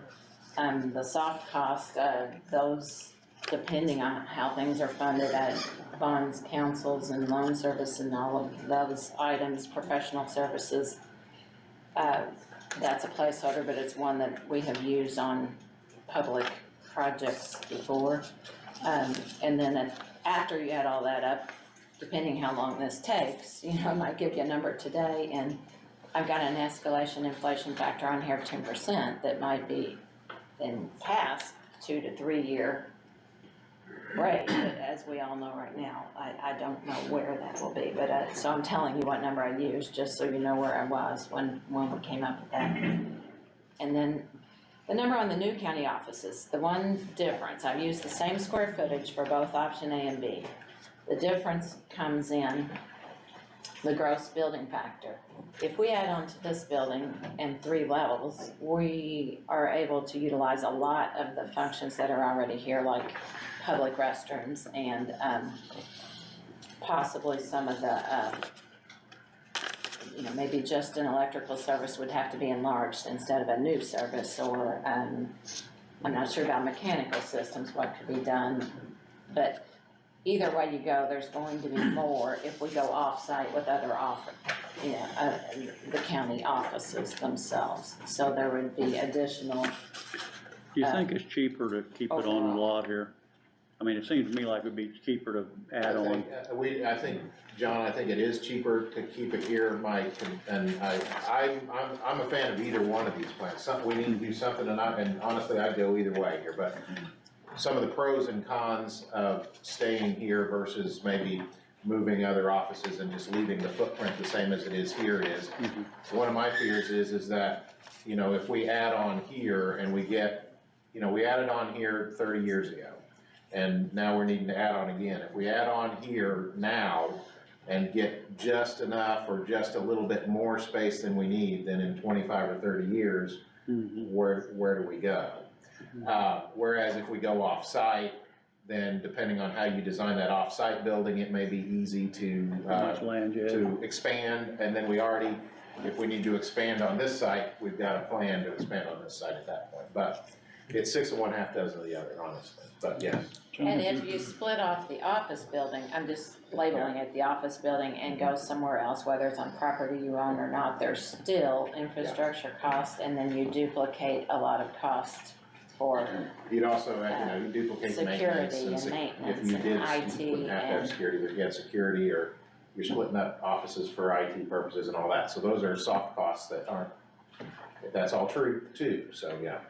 Thank you. John, to answer your question further, the option to build an addition it shows slightly less than to move things off-site and keep the envelope the way it is. But I think there's enough looseness and flexibility in those numbers that they could even up, they could reverse. But I think that the overall point is that they're close enough that I think you should choose what works the best, not based on the cost. Okay. Yeah. Thank you. I think that's thank you. I think that's an excellent way. Thank you. Some of the costs you have in, I guess, Plan A or Option A, I should say, reading this is that price includes whether we're going to the John Jones building or renovating that building. That cost is in this. Yes. Going to the John Jones, is that for the site? Okay, right. Yeah. That is what this price is, this bottom price. So the estimated office building. So then if you add that, there's a total on the second page, I see and that, add those together, so yes, that would include. When you say new offices, you're not talking about what your plan is for this building. That new office space is It's for off-site. off-site. It's Okay. off-site. I read that up here, I just want to verify And I thought I that's had that what it was. somewhere, but I might have been my haste. It says up at the top, it says relocate non-judicial related county separate office to separate facility. yeah. I was just making sure that was in this cost down. Yeah, the numbers, that's what I was trying to say, the cost of the building will be a little more if you were to build it elsewhere, I think, because there's more Well- Mainly the plumbing, the bathrooms and some of the Whether you need another. infrastructure, your parking, I mean, you're gonna need more parking, obviously, if you go somewhere else, there's lighting and access. My whole thing, and that's why I asked you in the beginning, was that I would, myself, I'd rather stay on site here and say a courthouse is a courthouse and, you know, government There's buildings, the government building, and then you get those other things, is once you move off site, you have to have security, or security alarm systems, or whatever, and you're almost doubling. You're doubling a lot of administrative. Yeah. And then there's the question of what do you do with this beautiful building here, you know, and how is it used for the county and kept up, you know, that becomes a question too, so it just depends. So, I mean, you Or does this turn into an office building, and if it works better to do judicial, build that off-site for flexibility, you know, there's those kind of questions, but cost-wise, I don't know that it's all going to be that different, it's more how you choose to. Yeah, and I mean, you know, like I said, and like we talked about, I mean, in every single county, I mean, Floyd is looking at moving judicial out. And again, I'm not trying to sell us on one approach or the other, but Floyd's moving non-judicial out, Clark's moving non-judicial out. Jackson just moved judicial out. Washington County just moved judicial out. Jefferson County, just recently moved prosecutor and probation out and some other offices. Everybody around us is having to do something. Jennings County recently built and is needing to build again. Jennings County added a magistrate. They fortunately had an extra hearing room that they were able to move right into, but Jennings County has 3 hearing rooms, 3 judicial officers, so they're ahead of us on that. So, so all of those things are options, but for me, and Mike, I hear what you're saying. To me, the Circuit Court of Scott County has met in that room for 147 and a half years. And I'm perfectly happy up there, and although I've seen what Judge Medlock and Judge Newkirk have in Washington County, and I've seen what they have in Jackson County, and it's 21st century, and it's great, and it's state-of-the-art, give me my 147-year-old courtroom.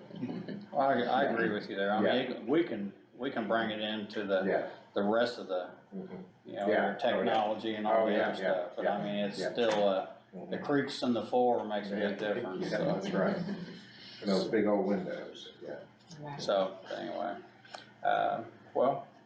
It gives you some idea, it gives you something to talk about, to think about. We're happy to come back. I don't know if you guys want us to come back. I mean, come back in December or January and just kind of see where we're at that point, just touch base or.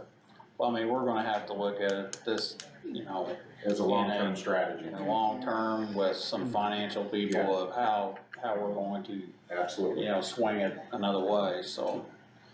We have, I don't know if it's, I think it's Ross Brown and Todd is our bond counsel, and then. And I don't know, you would know, you may not know, you can find out. I know you can find out if you don't know.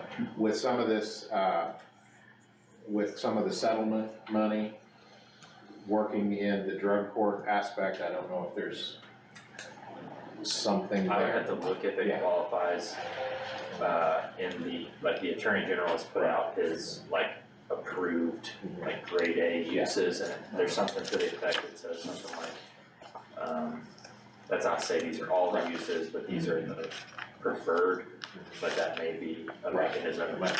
I know that there's things like Public Defender Commission also might have something to say, depending on whether they do a reimbursement for a certain piece. Yeah, and that's another thing, we, you know, when we talk about the financing, 4D, you can get some money from 4D, not a lot, maybe 6 or 8%, but that's not nothing. The public defenders, if we put a public defender office in the courthouse, they could probably contribute. I don't know if they're. We can find, there's space there. We were planning a spot. They may be able to contribute, we might be able, with the, if we do go with it, then I'd certainly have every intention to go through the drug court process. There are some grants available there for some of those things. The Veterans Court, you know, and again, we're talking just little pieces, you know. $20,000, $30,000, $40,000 here or there. But that makes a big difference. That will make the difference in terms of, you know, deciding what we got to put where. Where's the bulk of your, the fines, taking in?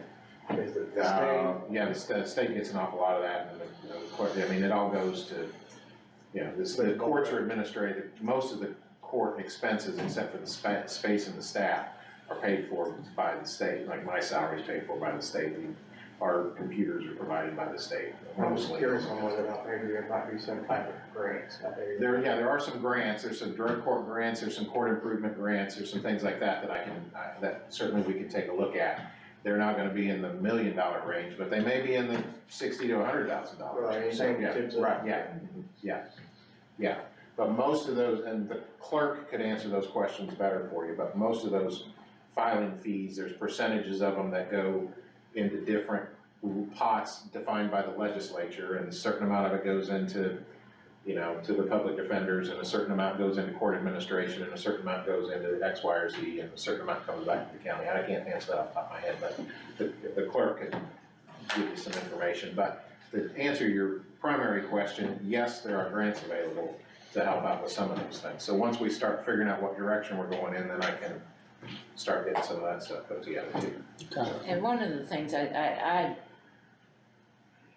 this building is in good shape, you know, and it's very well built. After what we went through in April, I hope it's in good shape. Well, that's over there. That's over there. But, you know, I don't like to just move walls, if we say, you know, somebody, I know he commented about, like, the magistrate's office was probably bigger than. Yeah. It was combining, it was, anything's bigger than our closet. That's right. But I combined two offices because one looked very small, and I thought that the most economical way is to take out the wall between the two and just do that. But there's a time where there's a payoff for, we just have to find the balance of what fits where without rebuilding and all, or the cost factor is up there more, and that's where I was trying to allow us to be flexible and do what we want. If we find we want to be very frugal on maintaining space that is here, that's fine, we can do that, but it probably means you're gonna have to build a little bit more new, if you wanna look at it like that. But you're That's a talking little about more efficiently. on plan option B here, you're still talking about a 3-story building. Basement and Yes. two levels, or ground and 2 levels. Because of the way this building is set up, you really want your space on the first and second level. To get that, you need something to support it, and it's half a basement. It doesn't make a lot of sense not to make it the full usable space, is why I would say that. That'll be at least in 3 floors? Basement, Yes. Basement, okay. Just like this one. Yeah. They always say that's free space. Or we could step it down, I mean, Not we free, could go not free, down but less half a expensive. level. Yeah. I mean, that's another thought, if we think we only need 2 and we wanna lower it and spread it out, And one other we thought. could do that. One you other know, thought I had, if we We'd look have at to the, have accessibility. But you're talking about, that brings up a question, so I guess I didn't look and see where the hallway is it, we're just walking into spaces on that second? It's kind of cutting through, what we were trying to do was have a more central. So you were trying to keep center our existing building and put it in the center instead of. It's not exactly the center, I but get it. yeah. It's the center of the new part. Right, So, and I see where you did it off the glass and the windows and stuff, so. It'd be going right through Tammy's office. We'll call and tell you that day you can stay home. Everything goes through Tammy. Well, one option that this planning Entrance, will there be a plan to, because we have basically had to designate this as our main entrance. Yeah, it'll be walk-in, direct access to the elevator. That's one reason. Yes, accessibility was a big topic, I didn't bring that up, but. If you look at page 4, which is, it's the standard footprint, and that's not what we're really talking about doing, but this will show what I'm suggesting. One of the issues that I had with one of the plans was that the jury room's tucked all the way back in the back. If we do add the security entrance on the front, one suggestion I made to Angela was if we could build that not just 1 level, but build it 2 levels, so that if you see where the white there is, where it says entry below, that would be the security entrance on the 1st level. If we built that up on the 2nd level, we could put a bathroom behind the elevator. We could put the jury room in that space over the new security area.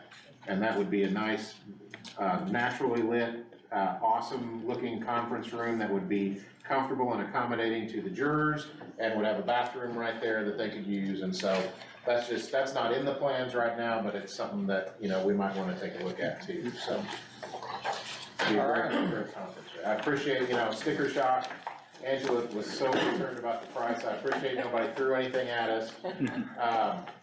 You know, Wait a she minute, said she was meeting hoping to over. come in at a certain number, and I said, I kinda felt like 13, and before she told me the number, I said, I don't know the first thing about this stuff. I said, I kinda feel like 13, and that's what we're looking at, so, but I know we got a long way to go, but I appreciate you guys listening and considering options, and why don't can we get ourselves on a meeting in January, and then if you guys have questions along the way as you look at them, if you just wanna email those to me, and then, Well, yeah. I think at this point, we're gonna have to get with council and make sure that we have, you know, support and then have, you know, somebody come in and explain the finances and say, hey, here's how you can do it, and So here's if you what you wanna can do that, if you want. I just wanna keep some forward momentum, If you wanna be able to do that, you probably want to have, Baker Tilly and, bond counsel here, because I'm trying to figure out where the funds may be able to come from, and then if they can't come from, you cannot finance it, they probably can't, in whole. Then you turn to bond counsel and go, okay, how do you finance this? And Baker Tilly will And always say, you need to talk to this person. And I'm talking about in a special meeting, I'm not talking, Sure. it doesn't have to be in a normal. Well, then let's just do this. Why don't I just, I'll just get a hold of the auditor after the first of the year. I just wanna keep some forward momentum, is all. I can get a hold of Zach and the auditor after the first of the year and say, hey, what I'll do is I'll talk to Zach and say, you know, is it time? Are we far enough with financing people to go ahead and schedule a meeting? Let's just do it that way. Yeah, we need to get everybody in the same room and Yeah, say. we do. We're gonna have conversation after conversation. Oh, yeah. It's never going anywhere. No, so. And that's why we didn't wanna get into too many details here, but we're trying to say we feel we've represented what we've heard from all the users, and this would work, the level of detail and. Once you got started on this, what are we talking, how many months would it take to get something like this completed? Depends on which one we're looking at, but the shortest, 6 months? No, it would take longer than that. You have to permit and everything else. Yeah. You talking about shovel ready? You talking about construction or I'm when talking we about would be having ready it to have? completed to move in, Oh. once you got started. Probably over a year. Oh, yeah, I mean, the bid process itself is legally easily a 3-month process. It sounds like we're still a couple of years away. Yeah, I totally, that's why I just wanna ask that we just get some forward momentum. So, yeah, I get it. It's not gonna happen tomorrow or anytime. And all the public real soon. hearings for the bonds and things like But that. you know, you gotta I mean, deal there's with me just another a 6 long- years. I'd like to see it within the next 6 years. Let's just. put it Hopefully that way. during our lifetime. Yeah. Hopefully sooner, yeah. Yes, Okay. very good. Appreciate it. All right, very much. thank you. for your time, appreciate it. Thank you. All right. Dave, is this for you? Thank you, Judge. No, not at all. It's fine. Thank you all. I wasn't real hopeful I was gonna make it down there. I did wear my red, white, and blue tie just in case. I was kind of thinking how many people we had in this small room. Thank you. Thank you. Thank you. Yeah, no, appreciate it. Well, the other thing was, I didn't wanna ask. Me too, me too. Grover sitting back there eating. That's why the election's over. So I walked in here, and you See, said, can you Chris. move it? I'm like, yeah, let's get it. Thanks, Chris. Thank you. I thought he was gonna stick around. Yeah, I thought he would. Oh, he got what he wanted. He was there for one reason. Give my wife your number. I got the. I'm sorry, we'll give my wife your number. Exactly.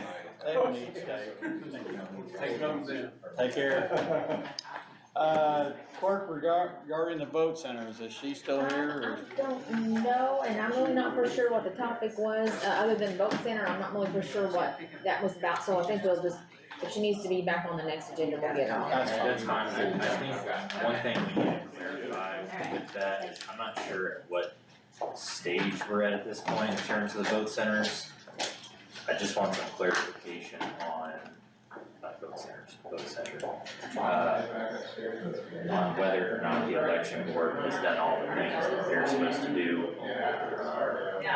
unanimously adopt the recommendation and plan, they held all the public hearings and those things. They've done that. Okay, then it seems like, based on the statute, then it comes to us, and all, as the plan is approved by each of those individual boards, which includes a resolution by the executive and the county fiscal body, then that gets filed with the election division. Well, so we approve it first, then it gets. Goes to the state to be approved. Okay, so we'll move on with that and table it till the next meeting. You sure up, Mr. IT? How is everyone? Good and better for tonight. All right, I know on the agenda it does talk about the parking lot cameras. I am gonna skip that. I am waiting for one more figure that I should have mid next week. But I am gonna go ahead and we'll talk about the cell phone booster project. That for in the courthouse? Yep, this will be a total courthouse.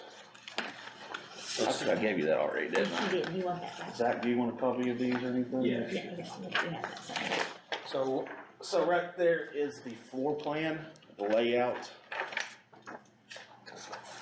So does this mean that we would be able to use our phones and not drop calls? What are you looking for? I was gonna give Zach a quote, but I'll give this one to you here in a second.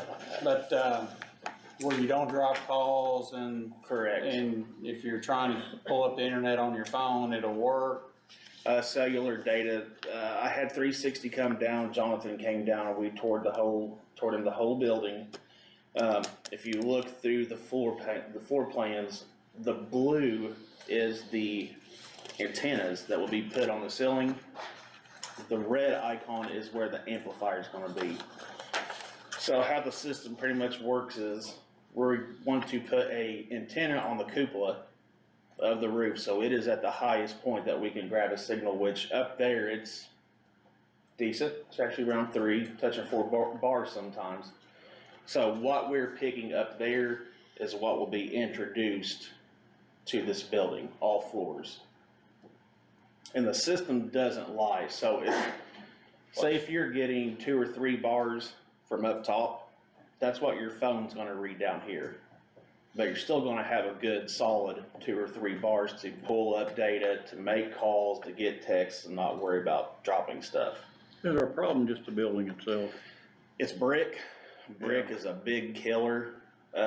Plus you're surrounded by the squares, brick buildings, and so far on out. So I mean, it's just cause actually right through here, if you, in the courthouse or even on the lawn, it will fluctuate big time. As soon as you get on the road and kind of get out of the square, it actually starts picking back up from both. Everything's well insulated. Yeah, both, all directions. Actually, if I'm sitting at the stoplight where Java is, heading east, I lose satellite every time. Every time. Yeah, it's weirdly kind of a dead spot But you through here. move 5 feet and it works. Yep, but if you're standing up there on the roof, you're good, so. So can you stand up there? We'll just take the meeting room up Get there an from elevator. here on out, so, yeah.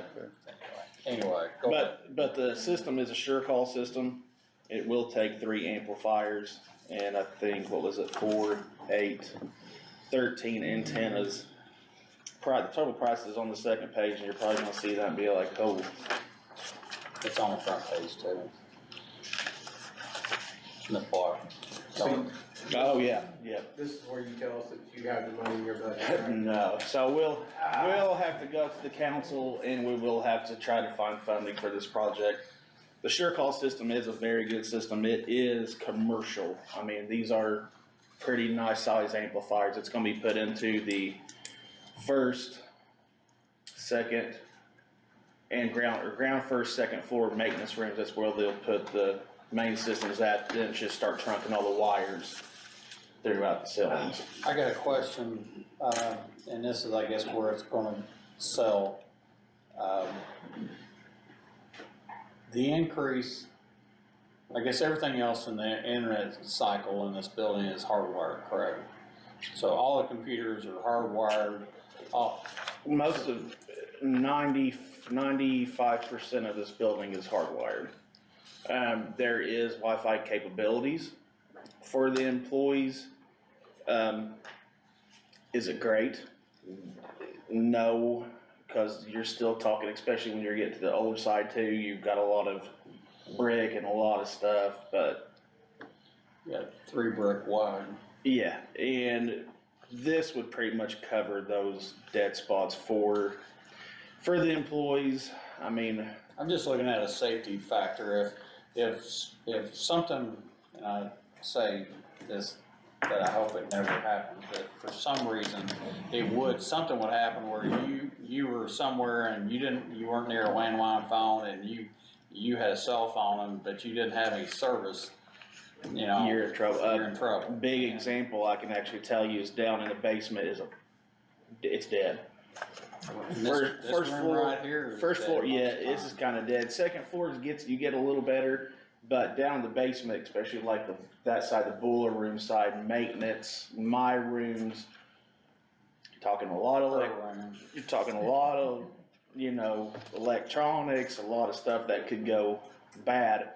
It's a dead zone, so if personnel's down there, we're working on stuff. But another big thing too is I have vendors come in, or even maintenance has vendors come in and they're trying to call out to their buddies.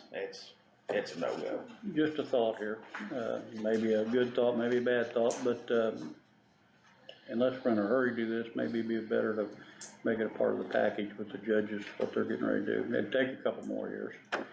But it might get thrown into one big package and wouldn't be as difficult to get through. Just a thought, maybe not, maybe not. That would be your guys' call. Yeah, I get it, I'm just throwing it out there. One thing is, even if they do remodel, what's good is the antennas are ceiling mounted. So even if you do remodel, they're wireless. You take the 2 foot by 2 foot tile off, and once they remodel it, pop that back down. So if you put it up now, it's future proof for renovations. Okay. You can easily move them. So all those antennas, are they hardwired or They are, the antennas are hardwired back to each floor's amplifier. red spots? Correct. So if we build on, instead of remodeling, we'll have additional fees to get that over into there. If you did build on, I mean, you would probably have to add another amplifier in to that section, plus your extra antennas. But you could always feed off the main line that's coming from the roof down. Just extend it. You just extend it. Guesstimate both. You're looking at $28,000 right now to do the entire courthouse. I'm not sure how big is the addition if we do build on. I don't think they had a number. They didn't have it. I would say a quarter of that, if that. So you're talking about $10,000-$12,000 to extend it. If that. Well, I mean, that's. Well, you can't, it's like you said, it's early, and I don't even know what we can say what the future's gonna bring, so. Yeah. But I thought maybe it might be simpler that way. That is your guys' call. I mean, if you do put it up, if we say yay, let's put it up, it's easily movable. Yeah. Well, so. I know I told you. And it's future proof, can add on, can take away, whatever you need to do. I know I told you, I haven't told you, I've asked you multiple times. Yeah. What we can do to increase, the service in this building, and it's terrible. Yeah. And that service, of course, I guess, and that's where I asked men to go, what's the difference between hardwired and the other? I mean, do we have systems that aren't running correctly now because we don't have this, and they would run better? Infrastructure wise for Scott County, the courthouse's everyday business is fine. It's employees, it's there for us to function day to day. As for cell phone, there's nothing I can provide except doing something like this. And there is Wi-Fi, but there is guest Wi-Fi throughout the courthouse. still not a big stickler of just having everybody run in and out, just, yeah, I'm on Wi-Fi. It does suck bandwidth down. It does take away actually from day-to-day operations from people sitting there trying to do their work, and you've got, you know, Billy Bob over there playing Facebook videos or something. Where? Well, I'm just saying, that you can start sucking bandwidth down. So I'm not a big fan of giving people all the Wi-Fi, sit there and play around on their phones. You can do Wi-Fi calling, but only certain phones also have capabilities of Wi-Fi calling. Okay. So a commercial system like this is the best bang for your buck. And again, this is a local company. Right behind us, right behind the parking lot. So if it's something does mess up, and the SureCall system does come with 3-year manufacturer warranty, and if something happens, they're right behind us. Well, me personally, I'd like to absorb this a little bit and try to figure out, you know, if that's really what we want. Gotcha. I mean, what are you guys' preference, John? Oh, I think you need it. I'm absorbing it fine with me. I just trying to figure out the best way of doing it. It sounds like you've got that, so. Yeah, I mean, this building should have a system years and years and years ago to cover the dead spots, but it just never really been. As everything's advancing, people's got a phone on 24/7. Something happens at home, they need to get a call, or something happens here, they need to call out. This isn't a problem for computers, is it just No, telephone? absolutely not. This is just cellular signal. The only question I got is, and you may have an answer, but I don't know what it's gonna be, is what fund will that come out of, where will it come out of? That would have to be, if you guys say, yeah, I'm gonna have to go to council and let's say, Well, hey, that's what I'm asking, is where would you most likely come up with that money? I'm just asking, we had to send that to council for approval. Yeah, absolutely. This year, Well, No, whenever we're gonna do it. next year.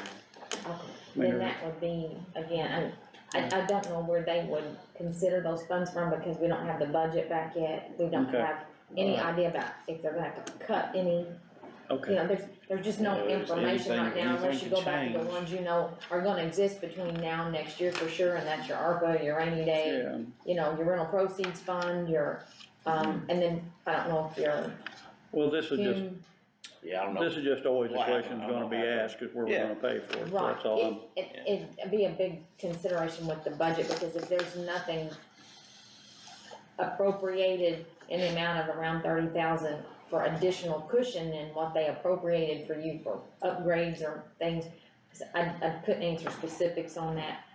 I don't know, and And your this would- cap or whatever. And this would not be kind of, I don't see this being an IT expenditure of a project. This is more of a Building, every office benefits. This is a building project. Well, everybody that So- enters this courthouse. Absolutely, Well, public, benefit from it. everything, anybody that's here, so. and then based upon, I don't know, there's just a lot of things, but again, without knowing what funds are gonna have to be adjusted, or if it all passes, or if you know, you've got cushion in certain areas without, and, I wouldn't know the answer to that one at this point. I mean, you guys are more than, welcome to table this too, and we'll come back first of the year and talk it all over again. I mean, we don't have to move on it right now, it's up to you guys. You got what I asked for, so Yeah. now it's, Yeah, I'm I'm waiting, trying to figure out if that's what we want. Randy, you got any comments? Yeah, I like the table. I think it's a good thing. But at the same point in time, it can be a double-edged sword. Wasn't gonna try to be the bad IT guy, but yeah, Well, I mean, you'll have, like, the better cell service, the better, more people have the option to maybe, be on their cell phones more than they should be, so. Yeah, somebody might be on Facebook a little bit more than they should be, or. But I'm Which is kinda not looking. a law, but, or. yeah, I'm kinda looking at it on a safety. Yeah. it's a double-edged safety sword. thing. It is. There's good things and there's bad things in that. Well, but anyway, let's table it, if everybody's in agreement, let's table it until Fine the with me. next meeting, and and then we can see where we're at with that. Sounds like a plan. All right. Appreciate it, guys. Thank you. for coming. Yep. Thank you, Andrew. Appreciate it. Andrew, you did a really good job. I appreciate that. Have a good evening. You too. Purdue Extension Services Agreement for 2023. I think this is a renewal, isn't it, Tammy? It's a standard, we're required by statute to have Purdue Extension Services in the county, and well, this is pretty much a mandate, I think, so, and I'm sure that their estimate hit the budget, so 2023 has an appropriation, I'm sure that's been proposed that covers this. I don't think I have that. It's this, Copy. I don't think I You have want a it. copy? This one. Yeah, Let's do that. I don't think I got Let me look at your packet, let me see yours. Well, since it's a renewal of something that we have to do every year, we're kind of bound by state statute to do it. So there's, basically we're signing an agreement to do them like we've always done for a cost. Yeah. Yes, and the cost for the renewal for 2023, for this MOU is $83,750. That's in the appendix on the back page. Yeah, and that's pretty much by law, we have to cooperate on. Indiana code requires every county to support a Purdue Extension service. And I agree with that. And this is per how many, I believe, agents that they supply the county and their health and human services or whatever, the different differentiations. It's based on that, so, and the county's obligation is to supply a support staff person or persons depending on your county. And I think we do 2.5. is that what it is? And that, once again, I'm asking that question, where's that come out of? It's budgeted and I think it comes out of general fund. Okay, It's part of the general fund, okay. cause there's no other place that I could think of that they would pay for Purdue, Well, they this do- contract out They of. do good stuff. It's just- But, cause the extension office, I do believe their operations are within county general fund, just like most of the offices within the courthouse. Yeah, I mean, the contract is specific to those 2.5 educators, Yeah, oh, 2.5, I see what you're saying now, yeah. but if the money is not used in the areas described, so agricultural, natural resources, health and human sciences, and 4-H youth development, then there's a provision in there that it like reverts back and can be used through the extension again. I mean, I don't know how that would. We tried that one time and then the council turned around and gave them the money back for some other program. Yeah, I think it just. It can be, yeah. It can be requested, say for example, if one of their extension agents quits and we go for 6 months without one of the 2.5 people factoring into this, right, Zach? Then we can ask for a refund because we didn't receive what the contract called for. Yeah. So if somebody quits and we don't get that service from them, then we can request that money be returned, yes. I entertain a motion to accept the Purdue Extension Service Agreement for 2023, which is just a renewal. I'll make the motion renewal. Sean makes a motion, Randy. Yeah, I second that. Randy seconds that, and I'll make that unanimous, so. Looks like we have a consideration of highway department claims payable to Jacoby for $13,334. And if you want to see that, there are several pages to these. What was the equipment? Maintenance and repair, Well, actually, it looks like one was in June, 2 in July. Jacoby was actually rental. It's equipment's maintenance repair is a line it's paid from, but it was actually, the expenditure was from rental for the Kubota excavator, June Because through ours- July 1st. Was the insurance not paying some of that? I thought the insurance. The insurance said they were supposed to, they came back and said they would. I thought the insurance said that they would pay for a rental, why that one's being repaired. I did not know anything about that. This is the highway department asking me to get this claim approved, so maybe we have to pay for it and then get reimbursed. That might be. I know I had a rental car and that's what's happening to me. So, you know, if we didn't use it, they obviously wouldn't pay for it, so we probably have to prove that we used it and paid for it I was under before we the, could have a claim. I was under the impression when that caught on fire, that the insurance said that they would pay for the rental. Yeah, I think so too. But I also know this looks back to the June and two from May, or from July, and another one in September. Can we call Kevin and move on to the agenda and then call Kevin and find out? Yeah, we can call Kevin, I mean, that's, okay, we can call him. Yeah, let's move on, and we'll come back to that. Boyd Company for $25,904.45. You can pass this down, cause there were lots of pages with this, I just didn't know. So the Boyd Company, who is that? Is that also with the health, or with the highway Highway, department? these are Yeah, highway it claims, says yes, sir. Kevin. Boyd, I usually think of, you know, printing companies. Oh, boys, you're probably thinking Okay, of you're boys. right, yeah, absolutely, you're right, yeah. So this looks like it's for $29,000. Is that multiple repairs to vehicles or equipment, or? This is the one where the fire caught on the engine.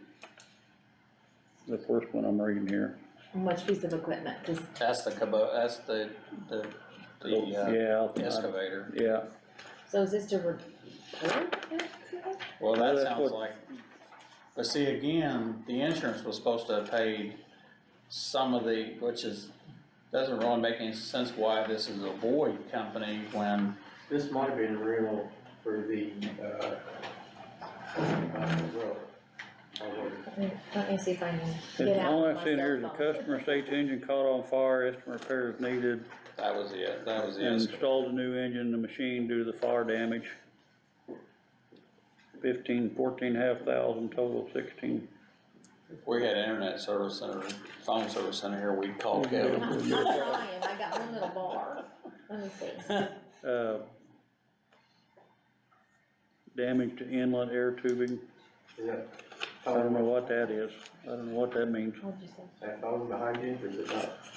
Hey, Kevin, Hey, this is Tammy. Hey, I got a question now on this video calling me, so be careful. We've got a couple of claims here that Lori brought to me and said she needed to have paid on, by Friday. And, they've got some questions. One of them is about a rental, and I didn't realize this was the insurance thing, that you could, are we supposed to be reimbursed yet? so this is all Gonna one, be yeah, something same reimbursed? exact Yeah, it price. looks like. Yeah, Uh-huh.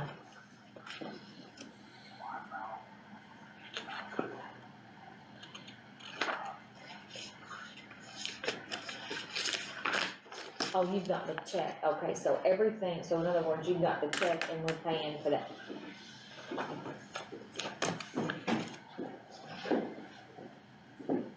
So on the Boyd claim, 8,000 of that is actually our expense, but the balance was paid by the insurance.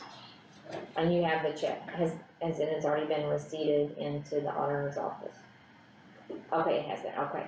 Now, on the $13,000 to Jacoby, was that part of the reimbursement from the insurance company?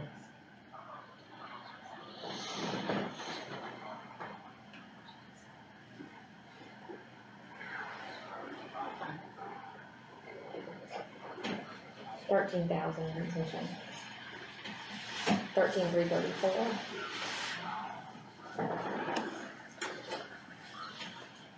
so I take it we owe both those, I don't know, that's what or a portion of them it anyway? sounds like, Uh-huh. just, Yeah.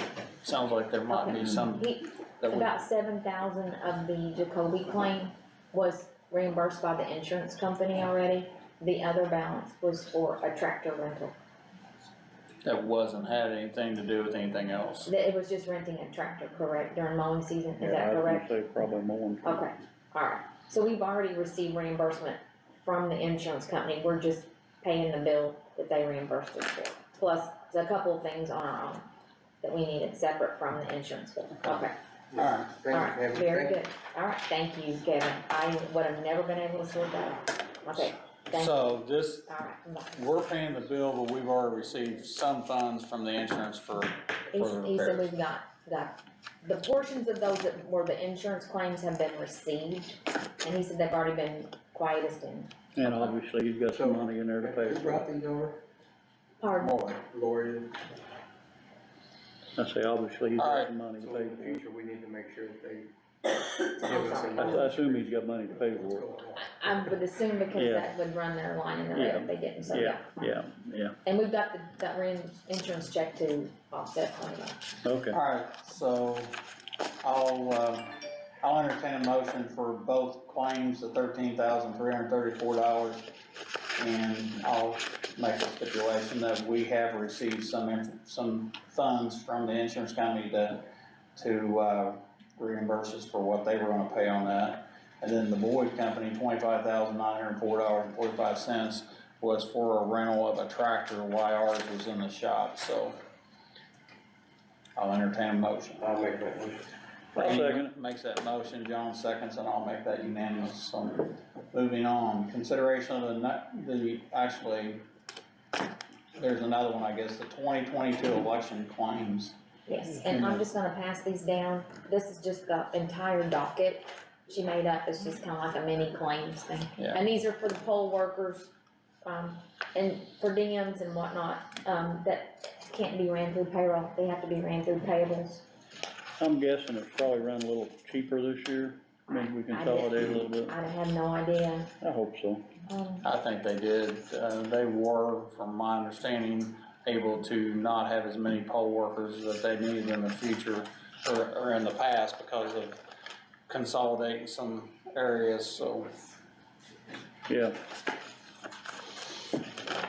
I'm fine with it, so. yeah, I am too. I'll entertain a motion to accept the 2022 election claims. I'll make the motion to accept the 2022 election claims. John makes a motion, Randy? And just so you guys know, if there's an employee or an elected official that works at the polls, their claims for the compensation are ran through payroll. If they are a non-county employee, they go through payables. And then also any per diems or whatnot goes through payables. So that's just how they're, by state, we have to do that way. I second that one. Randy seconds that, and I'll make that unanimous, so. Okay. Consideration of November 4th, payroll ratification. Everybody had an opportunity to look at the payroll. Yes, sir. I'll make the motion. John makes a motion to accept the payroll. I Randy? second that. Randy seconds that, and I'll make that unanimous. What'd you say? Make a FMLA request here. Consideration of the minutes for the October 19th regular meetings. Everybody had an opportunity to see those. Yes. I'll entertain a motion. Make a motion, pass. John makes a motion to accept the minutes of October 19th, Randy. I'll second. Randy seconds that, and I'll make that unanimous. FMLA request, why we're looking at that. Attorney, Mr. Attorney, do you have any comments? I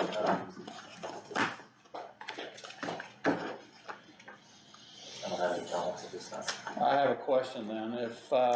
If we decide to have, and I think we're going, I mean, I guess we need to bring this up, but if we're gonna decide to have 2 off-site hearings, how do we publicly do that legally? And like, public meetings, and you wanna post them and not meet here at the county government, I think that we would just post that they'll be meet, just like we would a normal What meeting. meetings are we talking about? Talking about the hearings for the Public landfill, information. public hearings. Okay, Or for transfer station. I think statute allows for commissioners to meet, that way, but not council per se. Council always has to meet the seat of government. But I think you're talking commissioners, about doing a joint session? The council, you know, I guess they can come on their own or whatever. 3 of them could. Yeah, if they should.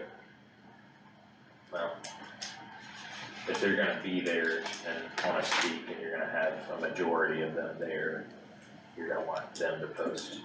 I think they need to be present, all 7, if they wanna be there. Yeah, It needs to be a joint meeting or a public event. I believe that there, I mean, obviously you go through the normal, posting requirements, but I think we would also post a notification at the site at which we were intending to hold the meeting. I think everything else remains the same. Okay. Let's go back to this leave request, the FMLAs, everybody wanna do these together? And I'll entertain a motion to accept both leaves. I'll make a motion to pass both MFLA leaves. John makes a motion to accept both FMLA, releases. Randy? Yeah, I'll second that. Randy approves, I'll make that unanimous, so I'm gonna mark approved and. So now we're back to attorney comments. You got anything yet? Well, guess so that we move this along with a hearing of some sort, I mean, can we, talk with council, or the council, and see when they could be available for a meeting, and then maybe try to set both those up? You want 2 dates in, December? Because it'll be availability as far as the school's correct, so we need to Yeah, check we with the have to schools. check the school. I need to find out when they're available and then go from there. What are you talking about, having one in Austin? My suggestion would have one in both locations so people don't feel like they're left out. I mean, if you think that we can do it with one and have everybody come to one location, then I'm fine with that as well, but I just thought that, you know, sometimes people feel like, oh yeah, we had to go there, so. So I don't think there's actually a requirement to put it where the building is held. That's only if you don't have a principal office. But I think, you know, best practice, making sure that everybody who wants to have an opportunity can be there. I would say try and do it at both and do it as early in advance of that meeting. That, I mean, minimum is 48 hours. All three of us? Yeah, I think that one, all 3 of them, so. That everybody could make. Does somebody have the big claim for, Boyd? Somebody have Boyd? I think you, I had it, but I think I John did. stole it. I may have, I don't I know. have one here, but it's. You got the John. This the stole one it. you're talking about? Okay, yeah, thank you. I will have one. Yeah, you handed that to me, didn't you? Well, then let's just have one. If you think, John, you think we ought to have 2 or 1, then you sign that. I don't wanna have one at all, but that's okay. And actually, we may not even have it at we can go to Mass Park and just have it out there. I'm sure the mayor would. So the reason I asked about Austin, I mean, I don't know what good it does if we're not unless we're gonna reach out to one, say in Austin or one in Lexington or somewhere. I mean, that's the purpose, to bring people in. Yeah. And if they can go to the Mass Park, they can come here. Well, but I don't think we can it's, fit it. we may have a room full of people and people stand in the hallway. I'd rather that not happen, so. I think I'd rather do it at the school though, just because everybody's familiar exactly where the school is. I mean, most people you think would be familiar with the Mass Park, but we may have some older people in the community who might not know what that. Well, let's find out what kind of. I would check on availability. Yeah, that's what it is. Well, yeah. Check on the availability of the school, I guess, and I don't have a problem. I mean, I don't have a problem next week but do we? Thanksgiving week. Oh, I don't know yeah. if you'll have much participation. Yeah, you won't have much That might be time to, good. you won't have much time to See if notice. Thursday's Too open. good time, small room, You small won't have room. much time to notice either. See if Thursday's open. We'll go. I'm not cooking dinner for that. We'll go in the magistrate's office then. Yeah. How about, I'm good December the 5th, 6th, 7th, 8th, 9th, whatever, that's all week. 7th, we'll have a commissioners meeting, so. So I guess ask the school any of those dates, and if, And you're That- talking both schools or Scottsboro I'd go with one and then Whichever one can maybe accommodate us, Yeah. how's that? Let's just That's let them fine. decide. I think one meeting's enough, I think. So I'll check Mass Park and I'll check the schools. Okay. So are you guys all good on that week? You're not out of What's the town? dates again? The 5th through the 9th, which it won't be on the 7th. It'll be the 5th or 6th or 8th or 9th, because we have a commissioners meeting on the 7th. What are we gonna do? Are you talking evening, I'd say, I don't want people to be off work, so 5, 6? 5:30, 6.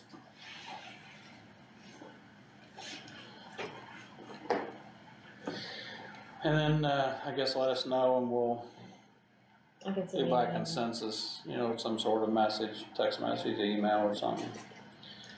Alright, John, you got anything else? No, sir. Randy, you got anything else? I do not. Zach, you think of anything else? Tammy? No, I'm good. More paperwork. Alright, I'll entertain a motion to adjourn. Make that motion. John makes a motion to adjourn, Randy? I say. Randy seconds that, and I'll make